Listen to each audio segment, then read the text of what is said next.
ਜਜ਼ਬਾ ਟੀਵੀ ਦੇਖ ਰਹੇ ਸਾਰੇ ਹੀ ਦਰਸ਼ਕਾਂ ਨੂੰ ਮੇਰੇ ਵੱਲੋਂ ਸਰਬਜੀਤ ਸਿੰਘ ਵੱਲੋਂ ਸਤਿ ਸ਼੍ਰੀ ਅਕਾਲ, ਆਦਾਬ, ਨਮਸਕਾਰ। ਪਿਆਰੇ ਦਰਸ਼ਕੋ, ਜਿਵੇਂ ਕਿ ਤੁਸੀਂ ਜਾਣਦੇ ਹੋ ਕਿ ਅਸੀਂ ਜਜ਼ਬਾ ਟੀਵੀ ਦੇ ਥਰੂ ਤੁਹਾਡੇ ਨਾਲ ਵੱਖ-ਵੱਖ ਸ਼ਖਸੀਅਤਾਂ ਨੂੰ ਜਿਹੜਾ ਹੈ ਉਹ ਮਿਲਾਉਂਦੇ ਰਹਿੰਦੇ ਆ, ਜਿਨ੍ਹਾਂ ਨੇ ਸਮਾਜ ਦੇ ਵਿੱਚ ਆਪਣਾ ਵੱਖਰਾ ਜਿਹੜਾ ਮੁਕਾਮ ਹਾਸਲ ਕੀਤਾ ਹੈ ਔਰ ਸਮਾਜ ਦੇ ਲਈ ਕੁਝ ਚੰਗਾ ਕਰਨ ਦੇ ਲਈ ਜਿਹੜੀ ਹੈ ਉਹਨਾਂ ਨੇ ਮਿਹਨਤ ਕੀਤੀ ਹੈ। ਸੋ ਇਸੇ ਲੜੀ ਦੇ ਚੱਲਦਿਆਂ ਹੀ ਅਸੀਂ ਅੱਜ ਜਿਸ ਸ਼ਖਸ ਦੇ ਨਾਲ ਤੁਹਾਨੂੰ ਮਿਲਾਉਣ ਜਾ ਰਹੇ ਹਾਂ ਉਸ ਦੀ ਜਿਹੜੀ ਪਹਿਚਾਣ ਹੈ ਉਹ, ਜੇਕਰ ਮੈਂ ਉਸ ਦੇ ਸ਼ਬਦ ਬੋਲਾਂਗਾ ਤਾਂ ਮੇਰੇ ਖਿਆਲ ਵਿੱਚ ਮੇਰੇ ਕੋਲ ਜਿਹੜੇ ਸ਼ਬਦ ਨੇ ਉਹ ਬਾਉਣੇ ਪੈ ਰਹੇ ਨੇ ਉਹਨਾਂ ਦੀ ਸ਼ਖਸੀਅਤ ਨੂੰ ਦੱਸਣ ਦੇ ਲਈ। ਊਣੇ ਨੇ ਮੇਰੇ ਕੋਲ ਸ਼ਬਦ ਜਿਹੜੇ ਨੇ ਉਹਨਾਂ ਦੀ ਸ਼ਖਸੀਅਤ ਦੇ ਸਾਹਮਣੇ। ਪੰਜਾਬ ਦਾ ਲੋਕ ਨਾਚ ਭੰਗੜਾ ਔਰ ਭੰਗੜੇ ਦੇ ਵਿੱਚ ਉਹਨਾਂ ਨੇ ਵੱਖਰਾ ਮੁਕਾਮ ਹਾਸਲ ਕੀਤਾ। ਜਿਸ ਸ਼ਖਸੀਅਤ ਦਾ ਮੈਂ ਤੁਹਾਡੇ ਨਾਲ ਤਾਰਫ ਕਰਾਉਣ ਜਾ ਰਿਹਾ ਉਹਨਾਂ ਦਾ ਨਾਮ ਹੈ ਮਾਸਟਰ ਸਰਦਾਰ ਹਰਭਜਨ ਸਿੰਘ ਜੀ ਖੋਖਰ ਫੌਜੀਆਂ, ਜੋ ਕਿ ਜ਼ਿਲ੍ਹਾ ਗੁਰਦਾਸਪੁਰ ਦੇ ਨਜ਼ਦੀਕ ਪਿੰਡ ਪੈਂਦਾ ਹੈ। ਬਟਾਲਾ ਤਹਿਸੀਲ ਦੇ ਵਿੱਚ ਪਹਿਲਾਂ ਤਹਿਸੀਲ ਸੀ, ਹੁਣ ਉਹ ਬਟਾਲਾ ਜ਼ਿਲ੍ਹਾ ਬਣ ਚੁੱਕਿਆ ਹੈ। ਖੋਖਰ ਫੌਜੀਆਂ ਪਿੰਡ ਦੇ ਨੇ ਔਰ ਅਸੀਂ ਸਿੱਧਾ ਉਹਨਾਂ ਦੇ ਨਾਲ ਗੱਲਬਾਤ ਕਰਦੇ ਹਾਂ ਔਰ ਉਹਨਾਂ ਦੇ ਜੀਵਨ ਦੇ ਬਾਰੇ ਜਾਣਦੇ ਹਾਂ ਔਰ ਭੰਗੜਾ ਕਿਸ ਜਗ੍ਹਾ ਤੋਂ ਸ਼ੁਰੂ ਹੋਇਆ ਔਰ ਹੁਣ ਤੱਕ ਉਸ ਦੀ ਜਿਹੜੀ ਡਿਵੈਲਪਮੈਂਟ ਹੈ ਉਸ ਦੇ ਬਾਰੇ ਉਹਨਾਂ ਦੇ ਨਾਲ ਗੱਲਾਂ ਕਰਦੇ ਹਾਂ। ਸਤਿ ਸ਼੍ਰੀ ਅਕਾਲ ਸਰ, ਤੁਹਾਡਾ ਸਤਿ ਸ਼੍ਰੀ ਅਕਾਲ ਜੀ। ਬਹੁਤ ਬਹੁਤ ਸਵਾਗਤ ਹੈ ਤੁਹਾਡਾ ਜਜ਼ਬਾ ਟੀਵੀ ਦੇ ਉੱਪਰ। ਔਰ ਅਸੀਂ ਇਹ ਖੁਸ਼ੀ ਹਾਸਲ ਕਰ ਰਹੇ ਹਾਂ ਕਿ ਅੱਜ ਅਸੀਂ ਤੁਹਾਡੇ ਨਾਲ ਗੱਲਬਾਤ ਕਰ ਰਹੇ ਹਾਂ ਔਰ ਤੁਹਾਡੀ ਜਿਹੜੀ ਕੀਤੀ ਹੋਈ ਮਿਹਨਤ ਹੈ ਭੰਗੜੇ ਦੇ ਵਿੱਚ ਔਰ ਜਿਹੜੀ ਤੁਸੀਂ ਸਮਾਜ ਨੂੰ ਦੇਣ ਦਿੱਤੀ ਹੈ ਇੱਕ ਚੰਗੇ ਪਾਸੇ ਲਾਉਣ ਦੇ ਲਈ, ਉਹਨੂੰ ਜਜ਼ਬਾ ਟੀਵੀ ਦੇ ਥਰੂ ਅਸੀਂ ਜਿਹੜਾ ਆਮ ਲੋਕਾਂ ਤੱਕ ਪਹੁੰਚਾਉਣਾ ਚਾਹੁੰਦੇ ਹਾਂ। ਸੋ ਤੁਹਾਡਾ ਫਿਰ ਤੋਂ ਅਸੀਂ ਵੈਲਕਮ ਕਰਦੇ ਹਾਂ ਜਜ਼ਬਾ ਟੀਵੀ ਦੇ ਉੱਪਰ। ਔਰ ਪਹਿਲਾ ਮੇਰਾ ਕੁਐਸਚਨ ਇਹ ਹੈ ਜੀ ਕਿ ਆਪਣੇ ਜਨਮ ਬਾਰੇ ਔਰ ਆਪਣੀ ਜਿਹੜੀ ਤੁਹਾਡੀ ਐਜੂਕੇਸ਼ਨ ਹੈ ਉਸ ਦੇ ਬਾਰੇ ਔਰ ਤੁਸੀਂ ਐਜੂਕੇਸ਼ਨ ਫੀਲਡ ਦੇ ਵਿੱਚ ਕਿਵੇਂ ਆਏ ਇਸ ਦੇ ਬਾਰੇ ਥੋੜ੍ਹੀ ਜਿਹੀ ਜਾਣਕਾਰੀ ਸਾਡੇ ਦਰਸ਼ਕਾਂ ਨੂੰ ਦੇ ਦਿਓ, ਫਿਰ ਅਸੀਂ ਅੱਗੇ ਭੰਗੜੇ ਦੇ ਬਾਰੇ ਜਿਹੜਾ ਹੈ ਸਟੈਪ ਬਾਏ ਸਟੈਪ ਅੱਜ ਗੱਲ ਕਰਾਂਗੇ। ਪਹਿਲੀ ਗੱਲ ਤਾਂ ਮੈਂ ਤੁਹਾਡਾ ਧੰਨਵਾਦੀ ਹਾਂ ਕਿ ਤੁਸੀਂ ਮੈਨੂੰ ਇਸ ਕਾਬਲ ਸਮਝਿਆ ਕਿ ਮੇਰੇ ਨਾਲ ਤੁਸੀਂ ਗੱਲਬਾਤ ਕਰ ਰਹੇ ਹੋ ਜਾਂ ਮੈਂ ਆਪਣੇ ਆਪ ਦੱਸ ਸਕਾਂ ਤੁਹਾਡੇ ਸਾਹਮਣੇ, ਮੈਂ ਆਪਣੇ ਆਪ ਨੂੰ ਧੰਨਵਾਦੀ ਸਮਝਦਾ। ਦੂਸਰੀ ਗੱਲ, ਮੇਰਾ ਜਨਮ ਸੰਨ 1938 ਦਾ। ਅਸੀਂ ਪਾਕਿਸਤਾਨ 'ਚੋਂ ਆਏ, ਇੱਥੇ ਭਾਰਤ 'ਚ ਆਏ ਹਾਂ। ਉਦੋਂ ਮੇਰੀ ਉਮਰ ਸਿਰਫ 7 ਸਾਲ ਸੀ ਜਦੋਂ ਭੰਗੜਾ ਪਹਿਲੀ ਵਾਰ ਵੇਖਿਆ। ਪਰ ਜਦੋਂ ਪਾਕਿਸਤਾਨ ਬਣਿਆ ਉਹ ਮੇਰੀ ਉਮਰ 9 ਸਾਲ ਸੀ। 9 ਸਾਲ ਦੀ ਉਮਰ 'ਚ ਅਸੀਂ ਇੱਧਰ ਆ ਗਏ ਅਤੇ ਅਸੀਂ ਆਪਣੇ ਦੇਸ਼ 'ਚ ਆ ਗਏ, ਆਪਣੇ ਦੇਸ਼ ਆਜ਼ਾਦ ਹੋ ਗਏ ਅਤੇ ਆਪਣੇ ਫੀਲਡਾਂ 'ਚ ਕੰਮ ਕਰਦੇ ਰਹੇ। ਮੈਂ ਪ੍ਰਾਇਮਰੀ ਸਕੂਲ ਪਾਕਿਸਤਾਨ 'ਚ ਕੀਤੀ ਸੀ, ਚਾਰ ਮਰਤਬਾ ਪਾਸ ਉੱਥੇ ਕੀਤੀਆਂ ਸਨ। ਅਤੇ ਉਸ ਤੋਂ ਬਾਅਦ ਜਿਹੜੀ 10ਵੀਂ ਤੱਕ ਉਹ ਮੈਂ ਖਾਲਸਾ ਹਾਈ ਸਕੂਲ ਬਟਾਲਾ ਤੋਂ ਕੀਤੀ ਹੈ। ਅਤੇ ਉਸ ਤੋਂ ਬਾਅਦ ਮੈਂ JBT ਟ੍ਰੇਨਿੰਗ ਸੈਂਟਰ 'ਚ ਤੁਗਲਵਾੜੇ ਤੋਂ JBT ਕਰਕੇ ਐਜ਼ ਟੀਚਰ ਮੈਂ ਲੱਗ ਗਿਆ। ਅਤੇ ਉਸ ਤੋਂ ਬਾਅਦ ਭੰਗੜੇ ਦੀ ਜੇ ਗੱਲ ਕੀਤੀ ਉੱਥੋਂ ਅਸੀਂ ਮੇਰੀ ਪਹਿਲਾਂ ਅਰਜ਼ ਕੀਤੀ ਹੈ ਵੀ ਮੇਰੀ ਉਮਰ 7 ਸਾਲ ਸੀ ਉਦੋਂ ਜਦੋਂ ਅਸੀਂ ਭੰਗੜਾ ਵੇਖਿਆ। ਉਸ JBT ਸੈਂਟਰ ਦੇ ਵਿੱਚ ਵੀ ਸਾਨੂੰ ਇੱਕ ਕੋਚ ਇਹੋ ਜਿਹੇ ਮਿਲ ਗਏ ਜਿਹੜੇ ਭੰਗੜਾ ਸਿਖਾਉਂਦੇ ਸੀ। DP ਸਾਹਿਬ ਸਗੋਂ ਬੜੀ ਉਹਨਾਂ ਦੀ ਮਸ਼ਹੂਰ ਭੰਗੜਾ ਰਿਹਾ ਉਹਨਾਂ ਦਾ। ਉਹ ਖਾਸ ਕਰਕੇ ਅੰਮ੍ਰਿਤਸਰ ਦੇ ਵਿਦਿਆਰਥੀ ਰਹੇ ਸਨ ਅਤੇ ਬਾਅਦ 'ਚ DPE ਬਣ ਗਏ। ਇਸ ਤੋਂ ਬਾਅਦ ਅਸੀਂ ਇਸ ਫੀਲਡ 'ਚ ਆਏ। ਮਤਲਬ ਕਿ ਇੱਕ ਟੀਚਰ ਨੇ ਤੁਹਾਨੂੰ ਚਿਟਕ ਲਾ ਕੇ ਇਸ ਪਾਸੇ ਪ੍ਰੇਰਿਤ ਕਰ ਦਿੱਤਾ ਕਿ ਤੁਸੀਂ ਭੰਗੜੇ ਦੇ ਵੱਲ ਤੁਹਾਡਾ ਝੁਕਾਅ ਹੋ ਗਿਆ। ਨਹੀਂ, ਇਹ ਬੇਨਤੀ ਮੇਰੀ ਵੀ ਚਿਟਕ ਮੈਨੂੰ ਪਹਿਲਾਂ ਹੀ ਸੀਗੀ। ਅੱਛਾ ਜੀ। ਚਿਟਕ ਮੈਨੂੰ ਪਹਿਲਾਂ ਸੀਗੀ, ਲੇਕਿਨ ਮੈਨੂੰ ਜ਼ਰੂਰਤ ਨਹੀਂ ਸੀ ਪੈਂਦੀ ਕਿ ਮੈਂ ਸਟੇਜ 'ਤੇ ਆ ਸਕਾਂ। ਮੈਂ ਅਰਜ਼ ਕੀਤੀ ਪਹਿਲਾਂ ਮੇਰੀ 7 ਸਾਲ ਦੀ ਉਮਰ ਸੀ ਜਦੋਂ ਮੈਂ ਭੰਗੜਾ ਵੇਖਿਆ ਪਹਿਲੀ ਵਾਰੀ ਪਾਕਿਸਤਾਨ 'ਚ। ਉਦੋਂ ਭੰਗੜਾ ਵੇਖਿਆ ਅਤੇ ਉਸ ਤੋਂ ਬਾਅਦ ਅਸੀਂ 47 'ਚ ਇੱਧਰ ਆ ਗਏ। ਮੇਰੀ ਉਮਰ 9 ਸਾਲ ਸੀ ਉਦੋਂ। ਇੱਧਰ ਆ ਕੇ ਉਦੋਂ ਭੰਗੜੇ ਪੈਂਦੇ ਨੇ ਪਿੰਡਾਂ 'ਚ, ਆਮ ਪਿੰਡਾਂ 'ਚ ਭੰਗੜੇ। ਅੱਜ ਕੱਲ੍ਹ ਸਕੂਲ ਕਾਲਜਾਂ ਯੂਨੀਵਰਸਿਟੀ ਭੰਗੜੇ ਨਹੀਂ ਸਨ ਪੈਂਦੇ ਜੋ ਪਿੰਡਾਂ 'ਚ ਪੈਂਦੇ ਸਨ। ਖਾਸ ਕਰਕੇ ਸਾਡੇ ਜਿਹੜਾ ਭੰਗੜੇ ਦਾ ਫੀਲਡ ਹੈ, ਜਿਵੇਂ ਪੰਜਾਬ ਦੀ ਗੱਲ ਕਰੀਏ ਤਾਂ ਵੱਖਰੇ ਵੱਖਰੇ ਨਾਚ ਨੇ, ਵੱਖਰੇ ਵੱਖਰੇ ਇਲਾਕਿਆਂ ਦਾ ਨਾਚ ਨੇ। ਜਿਵੇਂ ਭੰਗੜੇ ਦਾ ਇਲਾਕਾ ਜਿਹੜਾ ਉਹ ਸਿਆਲਕੋਟ ਦਾ ਕੋਈ ਏਰੀਆ, ਸਿਆਲਕੋਟ ਦਾ ਏਰੀਆ ਉਹ ਜਿਹੜਾ ਜੰਮੂ ਕਸ਼ਮੀਰ ਨਾਲ ਲੱਗਦਾ, ਜੰਮੂ ਦੇ ਨਾਲ ਲੱਗਦਾ, ਜੰਮੂ ਦਾ ਏਰੀਆ ਅਤੇ ਗੁਰਦਾਸਪੁਰ ਦਾ ਏਰੀਆ। ਗੁਰਦਾਸਪੁਰ ਏਰੀਆ ਜਿਹੜਾ ਬਟਾਲਾ ਡੇਰਾ ਬਾਬਾ ਨਾਨਕ ਮਤਲਬ ਰਮਦਾਸ ਦੇ ਨਾਲ ਲੱਗਦਾ, ਉੱਥੇ ਭੰਗੜਾ ਸੀਗਾ। ਗੁਰਦਾਸਪੁਰ 'ਚ ਹੋਰ ਭੰਗੜਾ ਕਿਤੇ ਨਹੀਂ ਸੀ। ਭੰਗੜਾ ਸਿਰਫ ਤੇ ਸਿਰਫ ਇਹਨਾਂ ਇਲਾਕਿਆਂ ਵਿੱਚ ਸੀ, ਹੋਰ ਕਿਤੇ ਭੰਗੜਾ ਨਹੀਂ ਸੀ। ਜਿਵੇਂ ਲੁੱਡੀ ਆ, ਉਹ ਸਾਡੇ ਗੁਰਦਾਸਪੁਰ 'ਚ ਹੈ ਨਹੀਂ, ਇਸ ਪੰਜਾਬ 'ਚ ਹੈ ਨਹੀਂ, ਇੱਧਰ ਹੈ ਨਹੀਂ। ਲੁੱਡੀ ਦਾ ਇਲਾਕਾ ਹੋਰ ਹੈ। ਝੂਮਰ ਦਾ ਇਲਾਕਾ ਜਿਹੜਾ ਇੱਧਰ ਹੈ ਨਹੀਂ, ਮਲਵਈ ਦਾ ਇਲਾਕਾ ਇੱਧਰ ਹੈ ਨਹੀਂ, ਉਹ ਵੱਖਰਾ ਵੱਖਰਾ ਕਿਤੇ। ਹਰ ਇਲਾਕੇ ਦਾ ਆਪਣਾ ਆਪਣਾ ਲੋਕ ਨਾਚ ਹੈ। ਉਹ ਲੋਕ ਨਾਚ ਨੂੰ ਖੇਡਦੇ ਨੇ। ਜਿਵੇਂ ਜਿਵੇਂ ਅਸੀਂ ਕਿਤੇ ਝੂਮਰ ਪਾਉਂਦੇ ਹਾਂ, ਉਹ ਆਉਂਦੇ ਅਸੀਂ ਝੂਮਰ ਖੇਡਦੇ ਹਾਂ। ਇਹ ਆਪਣਾ ਇਲਾਕੇ ਬੋਲੀ ਹੁੰਦੀ ਆ ਭਾਈ। ਇਹ ਸੀ ਗੱਲ ਨੱਚਾਂ ਦੀ। ਰਹਿ ਗਈ ਮੇਰੀ ਗੱਲ, ਜਦੋਂ ਮੈਂ ਦੱਸਿਆ DP ਸਾਹਿਬ ਬੜੇ ਭੰਗੜੇ ਕਰਦੇ ਸਨ, ਮੇਰੀ ਵੇਸ਼ ਭੂਸ਼ਾ ਇਹੋ ਜਿਹੀ ਰਹੀ ਹੈ ਬੁੱਢੋ ਕਿ ਮੈਂ ਦਾੜੀ ਨਹੀਂ ਕਟਾਈ ਆਪਣੀ। ਅਤੇ ਮੈਂ ਜਦੋਂ ਪੜ੍ਹਦਾ ਸੀ, ਉਦੋਂ JBT ਕਰਦਾ ਹਾਂ, ਉਦੋਂ ਮੈਂ ਗੁਰਸਿੱਖ ਜਦੋਂ ਕਿਹਾ ਸੀ ਮੈਂ ਪੂਰੇ ਗੁਰਸਿੱਖ ਸਾਂ, ਅਤੇ ਮੈਂ ਅੰਮ੍ਰਿਤ ਨਹੀਂ ਭਾਵੇਂ ਛਕਿਆ, ਪਰ ਪਾਠ ਕਰਦਾ ਸੀਗਾ। ਮੈਨੂੰ ਸੰਤ ਕਹਿੰਦੇ ਸਨ, ਸੰਤ ਜੀ। ਜਦੋਂ ਸਾਡੇ ਕੋਚ ਸਾਹਿਬ ਭੰਗੜਾ ਸਿਖਾਉਣ ਲੱਗੇ ਨਾ, ਅਤੇ ਭੰਗੜਾ ਤਿਆਰ ਕਰਨ ਟੀਮ 'ਚ, ਅਤੇ ਮੈਂ ਵੇਖ ਕੇ ਮੈਂ ਬੜਾ ਖੁਸ਼ ਹੋਇਆ, ਅਤੇ ਮੈਂ ਭੰਗੜੇ ਵਿੱਚ ਜੰਪ ਕਰ ਗਿਆ, ਆ ਗਿਆ ਵਿੱਚ ਉਹਦੇ। ਉਹਨਾਂ ਮੈਨੂੰ ਹੱਥ ਮਾਰ ਕੇ ਨਾ ਮੇਰੇ ਪੱਟ 'ਤੇ ਕਹਿੰਦਾ, ਸੰਤ ਜੀ ਤੁਸੀਂ ਬਾਹਰ, ਤੁਹਾਡੇ ਵਾਸਤੇ ਦੀ ਗੱਲ ਨਹੀਂ ਹੈ। ਮੈਂ ਬਾਹਰ ਆ ਗਿਆ। ਜਦੋਂ ਐਕਸ਼ਨ ਸਿਖਾ ਰਿਹਾ ਸੀ ਤੁਹਾਨੂੰ, ਉਹ ਐਕਸ਼ਨ ਮੁੰਡੇ ਨੂੰ ਆ ਨਹੀਂ ਸੀ ਰਿਹਾ। ਮੈਂ ਸਰ ਜੇ ਐਕਸ਼ਨ ਮੈਂ ਕਰ ਦਿੰਦਾ, ਉਹਨੇ ਐਕਸ਼ਨ ਕਰਦੇ ਅਤੇ ਮੈਂ ਐਕਸ਼ਨ ਕਰਦਾ, ਅਤੇ that was my first entry bhangra at that time. ਉਸ ਤੋਂ ਬਾਅਦ ਮੈਂ ਨਾ ਭੰਗੜੇ ਨੂੰ ਛੱਡਿਆ ਅਤੇ ਨਾ ਭੰਗੜੇ ਨੂੰ ਛੱਡਿਆ। ਉਸੇ ਸਾਲ ਸਰ ਕੁਰੂਕਸ਼ੇਤਰ ਯੂਨੀਵਰਸਿਟੀ ਦਾ ਉਦਘਾਟਨੀ ਸਿਸਟਮ ਸੀਗਾ, ਉਦਘਾਟਨੀ ਸਮਾਰੋਹ ਹੋਇਆ। ਰਾਸ਼ਟਰਪਤੀ ਡਾਕਟਰ ਰਾਜਿੰਦਰ ਪ੍ਰਸਾਦ ਨੇ ਕੀਤਾ। ਪਹਿਲੀ ਸਾਡੀ ਪਾਰਟੀਸਪੇਸ਼ਨ ਉਹ ਕੁਰੂਕਸ਼ੇਤਰ ਯੂਨੀਵਰਸਿਟੀ ਉਦਘਾਟਨੀ ਸਮਾਰੋਹ 'ਚ ਹੋਈ ਭੰਗੜੇ ਦੀ। ਉਸ ਤੋਂ ਬਾਅਦ ਅਸੀਂ ਉੱਥੋਂ ਆਪਣਾ JBT ਕਰਕੇ ਆ ਗਿਆ। JBT ਆ ਕੇ ਮੈਂ ਟੀਚਰ ਲੱਗ ਗਿਆ। ਅਤੇ ਜਿਸ ਸਕੂਲ 'ਚ ਮੈਂ ਟੀਚਰ ਲੱਗਾ ਨਾ, ਉੱਥੇ ਮੇਰੇ 'ਚ ਕੋਈ ਦਿਮਾਗ ਸੀਗਾ, ਮੈਂ ਕਿਹਾ ਕਿਉਂ ਨਾ ਬੱਚਿਆਂ ਨੂੰ ਸਿਖਾਇਆ ਜਾਵੇ। ਮੈਂ ਆਪਣੇ ਉਸਤਾਦ ਨੂੰ ਆਖਿਆ, ਹੈਡ ਟੀਚਰ ਨੂੰ ਆਖਿਆ, ਮੈਂ ਕਿਹਾ ਜੇ ਅਸੀਂ ਭੰਗੜਾ ਸ਼ੁਰੂ ਕਰੀਏ ਤਾਂ ਪਿੰਡ ਵਾਲੇ ਮਾਈਂਡ ਤਾਂ ਨਹੀਂ ਕਰਨਗੇ, ਕਿਉਂ ਕਈ ਲੋਕ ਭੰਗੜੇ ਚੰਗਾ ਨਹੀਂ ਸਮਝਦੇ। ਉਹ ਆਖਦੇ ਨਾਚ ਜਿਹੜਾ ਇਹ ਸ਼ਰਾਬੀਆਂ ਕਬਾਬੀਆਂ ਨਾਚ ਹੈ, ਭੰਗ ਪੀਣ ਦਾ ਨਾਚ ਹੈ, ਇਹ ਹੈ ਨਹੀਂ। ਨਾ ਜ਼ਰੂਰ ਕਰੋ। ਮੈਂ ਕਿਹਾ ਵੀ ਵੇਖ ਲਓ, ਜੇ ਇਤਰਾਜ਼ ਪਿੰਡ ਵਾਲੇ ਕਹਿੰਦੇ ਨਹੀਂ ਕਰਦੇ, ਕੀ ਕਰਨਾ, ਇਹ ਕਰੋ। ਉਹ ਮੈਂ ਉੱਥੇ ਸ਼ੁਰੂ ਕੀਤਾ। ਇਹ ਸਨ 57 ਦੀ ਗੱਲ ਹੈ। 57 'ਚ ਸੀ। ਹਾਂ, ਇਸ ਤੋਂ ਪਹਿਲਾਂ ਜਿਹੜਾ ਭੰਗੜਾ ਤੁਸੀਂ ਦੱਸਿਆ ਦੱਸਣ ਬਾਰੇ, ਸਾਡੇ ਪਿੰਡਾਂ 'ਚ ਭੰਗੜਾ ਪੈਂਦਾ ਸੀਗਾ, ਅਤੇ ਮੈਂ ਪਿੰਡਾਂ 'ਚ ਭੰਗੜਾ ਪਾਉਂਦਾ ਰਿਹਾ। ਉਹ ਐਕਸ਼ਨ ਜਿਹੜੇ ਅਸੀਂ ਪਿੰਡਾਂ ਵਾਲੇ ਕਰਦੇ ਉਹ ਕਰਦੇ। ਅੱਜ ਕੱਲ੍ਹ ਐਕਸ਼ਨ ਨਹੀਂ ਸੀ, ਐਕਸ਼ਨ ਉਹ ਸਿੱਧੇ ਕਈ ਘੰਟਿਆਂ ਦਾ ਪ੍ਰੋਗਰਾਮ ਹੁੰਦਾ ਸੀ। ਅੱਜ ਕੱਲ੍ਹ ਸਟੇਜ ਦਾ ਪ੍ਰੋਗਰਾਮ ਵੱਧ ਤੋਂ 7-8 ਮਿੰਟ ਦਾ ਹੋਏਗਾ, ਇਹਦੋਂ ਵੱਧ ਤਾਂ ਹੁੰਦਾ ਹੀ ਨਹੀਂ। 8 ਤੋਂ 10 ਮਿੰਟ ਟਾਈਮ ਹੈ। ਉਦੋਂ ਘੰਟਿਆਂ ਬੱਧੀ ਅਤੇ ਰਾਤੋਂ ਰਾਤ ਸਾਰੀ ਰਾਤ ਭੰਗੜਾ ਪਾਉਣਾ। ਜਿਵੇਂ ਚੇਤਰ ਦੀ ਸੰਗਰਾਂਦ ਹੈ, ਉਸ ਦਿਨ ਤਾਂ ਭੰਗੜੇ ਸ਼ੁਰੂ ਹੋ ਜਾਂਦੇ ਸਨ। ਉਸ ਤੋਂ ਭੰਗੜੇ ਸ਼ੁਰੂ ਹੁੰਦੇ ਅਤੇ ਸਾਰਾ ਮਹੀਨਾ ਚੇਤਰ ਦਾ ਭੰਗੜੇ ਪੈਣੇ ਰਾਤ ਨੂੰ। ਅਤੇ ਵਿਸਾਖੀ ਵਾਲੇ ਦਿਨ, ਪਹਿਲੀ ਵਿਸਾਖ ਨੂੰ ਪਰਟੀਕੁਲਰਲੀ ਉਹਨਾਂ ਭੰਗੜਾ ਪਿੰਡ 'ਚ ਆਪਣੇ ਪਾਉਣਾ, ਤਾਂ ਕਿ ਜਨਾਨੀਆਂ ਦਾ ਹੁਕਮ ਨਹੀਂ ਸੀ ਬਾਹਰ ਵੇਖਣ ਦਾ ਭੰਗੜਾ। ਰਾਤ ਕੌਣ ਜਾਂਦਾ ਪੈਲੀਆਂ ਜੱਟਣ ਦਾ ਭੰਗੜਾ ਖੇਤਾਂ 'ਚ। ਉਹ ਪਿੰਡ ਵਾਲੇ ਭੰਗੜਾ ਪਾਉਣਾ ਉੱਥੇ, ਅਤੇ ਸਾਰੇ ਲੋਕਾਂ ਨੇ ਆਪਣੇ ਬੱਚਿਆਂ ਨੂੰ, ਆਪਣੇ ਬੰਦਿਆਂ ਨੂੰ, ਆਪਣੇ ਭਰਾਵਾਂ ਨੂੰ, ਇਹਨਾਂ ਨੂੰ ਭੰਗੜਾ ਪਾਉਂਦਾ ਵੇਖਣਾ। ਅਤੇ ਢੋਲੀ ਨੇ ਜੋ ਭੰਗੜਾ ਵਜਾਉਣਾ, ਢੋਲ ਵਜਾਉਣਾ, ਅਤੇ ਬੀਬੀਆਂ ਉੱਥੇ ਲੱਗ ਕੇ ਚਾਦਰ ਵਿਛਾਈ ਹੁੰਦੀ ਸੀ ਇੱਕ, ਅਤੇ ਜੋ ਉਹਦਾ ਸੀ ਨਾ ਦਾਣੇ, ਉਹਨਾਂ 'ਤੇ ਥਾਲੀਆਂ ਭਰ ਲਿਆ ਕੇ, ਛੱਜ ਭਰ ਲਿਆ ਕੇ ਦਾਣੇ ਧਰੀ ਜਾਂਦੇ। ਇਹ ਢੋਲੀ ਦੀ ਆਮਦਨ ਸੀ। ਢੋਲੀ ਉਹ ਗੁਜ਼ਾਰਾ ਕਰਦਾ, ਢੋਲੀ ਗੁਜ਼ਾਰਾ ਵਾਹ ਹੋ ਜਾਂਦਾ ਸੀਗਾ। ਵਿਸਾਖੀ ਵਾਲੇ ਦਿਨ ਭੰਗੜਾ ਪੈ ਕੇ ਉੱਥੇ ਪਿੰਡ 'ਚ ਸਾਰਿਆਂ ਨੂੰ ਰੱਖਿਆ ਕੇ, ਅਤੇ ਅਗਲੇ ਦਿਨ ਜਿਹੜੇ ਮੇਲੇ ਲੱਗਦੇ ਸਨ ਨਾ, ਜਿਵੇਂ ਸਾਡੇ ਲਾਗੇ ਲੇਲ ਧਾਰੀਵਾਲ ਲਾਗੇ ਪਿੰਡ ਲੇਲ, ਉੱਥੇ ਮੇਲਾ ਲੱਗਦਾ ਸੀਗਾ। ਅਤੇ ਡੇਰਾ ਬਾਬਾ ਨਾਨਕ ਉੱਥੇ ਮੇਲਾ ਲੱਗਦਾ ਸੀਗਾ। ਇੱਕ ਮਹੰਤਾ ਦੀ ਪੰਡੋਰੀ ਹੈ, ਉੱਥੇ ਮੇਲਾ ਲੱਗਦਾ ਸੀ। ਧਿਆਨਪੁਰ ਹੈ, ਉੱਥੇ ਮੇਲਾ ਲੱਗਦਾ ਸੀ। ਉੱਥੇ ਕੋਈ ਭੰਗੜੇ ਜਾਂਦੇ ਰਹੇ ਨੇ। ਇਹ ਪਿੰਡਾਂ 'ਚ ਭੰਗੜੇ ਉੱਥੇ ਜਾਂਦੇ ਰਹੇ ਨੇ। ਅਤੇ ਉਸ 'ਤੇ ਰਾਤ ਭੰਗੜੇ ਉੱਥੇ ਪੈ ਗਏ, ਉਹ ਸਾਰਾ ਦਿਨ ਭੰਗੜੇ ਪੈ ਗਏ ਜਾਂ 2 ਦਿਨ ਭੰਗੜੇ ਪੈ ਗਏ, ਅਤੇ ਆਪਣੇ ਘਰ ਆ ਜਾਂਦੇ ਸਨ।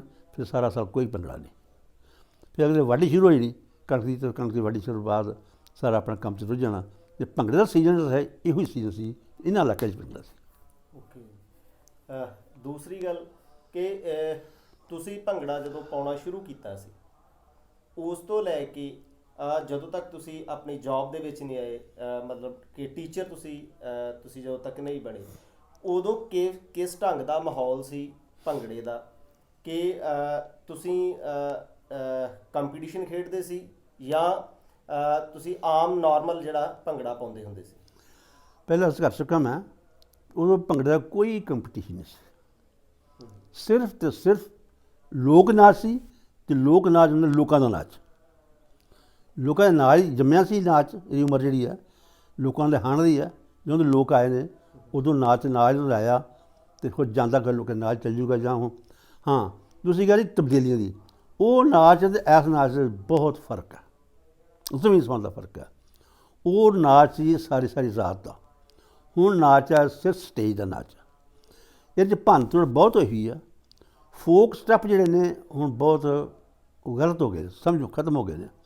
ਇਹ ਗੱਲ ਜ਼ਰੂਰੀ ਹੈ ਕਿ ਤਬਦੀਲੀ ਆਉਂਦੀ ਹੈ, ਤਬਦੀਲੀ ਮਨੁੱਖ ਲੈ ਕੇ ਆਉਂਦਾ, ਅਤੇ ਇੱਕ ਤਬਦੀਲੀ ਰਾਤੋਂ ਰਾਤ ਨਹੀਂ ਆਉਂਦੀ ਹੈ। ਇਹ 'ਚ ਮਿਹਨਤ ਕਰਨੀ ਪੈਂਦੀ ਹੈ ਅਤੇ ਕਦੋਂ ਹੌਲੀ ਲੋਕਾਂ ਨਾਲ ਜੁੜ ਕੇ ਇਹ ਤਬਦੀਲੀ ਆਉਂਦੀ ਹੈ। ਜਿਹੜੀ ਤਬਦੀਲੀ ਭੰਗੜੇ ਵਿੱਚ ਆਈ ਹੈ, ਉਸ ਭੰਗੜੇ ਦੇ ਇਸ ਭੰਗੜੇ 'ਚ ਤਬਦੀਲੀ ਆਉਣੀ ਜ਼ਰੂਰੀ ਸੀ ਅਤੇ ਹੈ ਵੀ ਹੈ। ਇਹ ਹੈ ਕਿ ਹੁਣ ਜਿਹੜਾ ਕੁਝ ਚੀਜ਼ਾਂ ਖਤਮ ਹੋ ਗਈਆਂ ਨੇ, ਜਿਵੇਂ ਫੇਸ ਗ੍ਰੇਸ ਦਾ ਬਿਲਕੁਲ ਨਾਂ ਉੱਡ ਗਿਆ, ਮੋਢਿਆਂ ਗ੍ਰੇਸ ਬਿਲਕੁਲ ਉੱਡ ਗਈ ਹੈ। ਜੋ ਹਫੜਾ ਦਫੜੀ ਪੈ ਗਈ ਹੈ, ਜਿਹੜਾ ਅਸਲ 'ਚ ਜਿਹੜਾ ਮਾਹੌਲ ਭੰਗੜੇ ਦੇ ਨਾਚ ਦਾ ਮਜ਼ਾ ਨਾ, ਉਹ ਫੜ ਲਓ ਜੋ ਹੋ ਗਿਆ। ਫੜ ਲਓ 8 ਮਿੰਟ ਪੂਰੇ ਕਰ, ਟਾਈਮ ਘੱਟ ਗਈ, ਟਾਈਮ ਵੱਧ ਗਈ, ਇਹ ਕਰਨਾ ਜੀ। ਤੁਸੀਂ ਯਾਰ ਅੱਜ ਕੱਲ੍ਹ ਕੰਪੀਟੀਸ਼ਨ ਇਹੋ ਜਿਹੇ ਹੋ ਗਏ ਨੇ, ਫਿਰ ਦੇਖਣਾ ਜੱਜ ਕਿਹੜਾ ਬਿਠਾ ਕੇ, ਉਹਨੂੰ ਕੀ ਟੇਸਟ ਹੈ। ਯੂਨੀਵਰਸਿਟੀ ਉਹ ਵੀ ਜੱਜ ਕਿਹੜਾ ਬਿਠਾ, ਉਹ ਫਲਾਣਾ ਆ ਗਈ ਯਾਰ, ਇਹ ਨਹੀਂ, ਇਹ ਐਕਸ਼ਨ ਪਾਓ। ਫਿਰ ਤੁਸੀਂ ਇੱਕ ਕੋਚ ਸਾਹਿਬਾਨ ਸਾਡੇ ਇਹੋ ਜਿਹੇ ਚੰਗੇ ਲੋਕ ਨੇ, ਉਹ ਆਉਂਦੇ ਜੋ ਸਟੈਪ ਚੰਗਾ ਆ ਜਾਏ ਨਾ, ਆਹ ਸਟੈਪ ਮੈਂ ਤਿਆਰ ਕਰਾਏ, ਆਹ ਸਟੈਪ ਮੇਰਾ ਹੈ। ਲੋਕ ਤੇ ਨਾਚ ਤੇ ਲੋਕਾਂ ਦਾ ਨਾਚ ਹੈ, ਕਿਉਂ ਆਪਣੇ ਨਾਲ ਬੰਨ੍ਹਦੇ ਉਹਨੂੰ? ਲੋਕਾਂ ਨਾਲ ਰਹਿਣ ਦਿਓ, ਲੋਕਾਂ ਨਾਚ ਜਾਏਗਾ। ਲੋਕ ਸਵਾਰਦੇ ਨੇ, ਲੋਕ ਨੂੰ ਪੂਜਦੇ ਨਾਚ ਨੂੰ। ਇਸੇ ਤਰ੍ਹਾਂ ਹੀ ਲੋਕ ਨਾਚਾਂ ਦਾ, ਲੋਕ ਗੀਤਾਂ ਦਾ ਇਕੱਲੇ ਭੰਗੜੇ ਦੀ ਗੱਲ ਨਹੀਂ ਕਰਦਾ ਮੈਂ, ਗਿੱਧੇ ਦੀ ਆ, ਝੁੰਮਰ ਦੀ ਆ, ਹੋਰ ਲੁੱਡੀ ਆ, ਧਮਾਲ ਆ। ਧਮਾਲ ਵਾਲੇ ਨਾਚ ਖਤਮ ਹੋ ਗਏ ਨੇ। ਧਮਾਲ ਦਾ ਨਾਚ ਇੱਕ ਸਿਰਫ ਰਹਿ ਗਿਆ, ਇੱਕ ਐਕਸ਼ਨ ਦੇ ਤੌਰ 'ਤੇ ਰਹਿ ਗਿਆ ਭੰਗੜੇ 'ਚ। ਆ ਧਮਾਲ ਆ। ਲੁੱਡੀ ਦਾ ਐਕਸ਼ਨ ਆ, ਲੁੱਡੀ ਦਾ ਐਕਸ਼ਨ 'ਚ ਰਹਿ ਗਿਆ। ਲੁੱਡੀ ਕਈ ਕਿਸਮ ਦੀ ਲੁੱਡੀ ਨਾਚ ਹੈ, ਲੁੱਡੀ ਹੈ, ਘੰਮ ਲੁੱਡੀ ਹੈ। ਘੰਮ ਲੁੱਡੀ ਪਤਾ ਨਹੀਂ ਕੀ ਹੁੰਦੀ, ਘੰਮ ਲੁੱਡੀ ਇਹ ਨਾਚ ਹੈ। ਸੋ ਇਹ ਨਾਚਣ ਮੈਂ ਇਹ ਸਾਰੇ ਹੋਰ ਤਾਂ ਬਹਿਸ ਦਾ ਵਿਸ਼ਾ ਬਣ ਜਾਂਦਾ। ਇਸ ਪਰ ਨਾਚ ਛੇੜੀਏ, ਆਪਣੀ ਗੱਲ ਕਰਦੇ ਹਾਂ। ਉਹ ਜੋ ਨਾਚ ਪਿੰਡਾਂ 'ਚ ਨਾਚ ਸੀਗਾ, ਅਤੇ ਉਹਨਾਂ ਪਿੰਡਾਂ 'ਚ ਹੀ ਭੰਗੜਾ ਪਾਉਂਦਾ ਰਿਹਾ। ਅਤੇ ਪਹਿਲੀ ਵਾਰ ਦੱਸਿਆ ਮੈਂ ਅੱਜ ਕੀਤੀ, ਜੋ ਸੈਂਟਰ ਜੋ ਮੈਂ ਟ੍ਰੇਨਿੰਗ ਕਰਦਾ ਸੀਗਾ, ਉੱਥੇ ਪਹਿਲੀ ਵਾਰੀ ਇਹ ਫੰਕਸ਼ਨ ਉਸ DP ਸਾਹਿਬ ਨੇ ਸਾਨੂੰ ਸਿਖਾਇਆ। ਉਹਦੇ ਆਧਾਰ 'ਤੇ ਅਸੀਂ ਕੁਰਕਸ਼ੇਤਰ ਯੂਨੀਵਰਸਿਟੀ ਉਦਘਾਟਨੀ ਸਮਾਰੋਹ 'ਚ ਭੰਗੜਾ ਪਾਇਆ ਸੀ। ਉਸ ਤੋਂ ਬਾਅਦ ਮੈਂ ਆਪਣੇ ਸਕੂਲ 'ਚ ਆ ਗਿਆ, ਉੱਥੇ ਸਕੂਲ ਟੀਮ ਤਿਆਰ ਕੀਤੀ ਅਤੇ ਸਕੂਲ ਟੀਮ ਤਿਆਰ ਕੀਤੀ।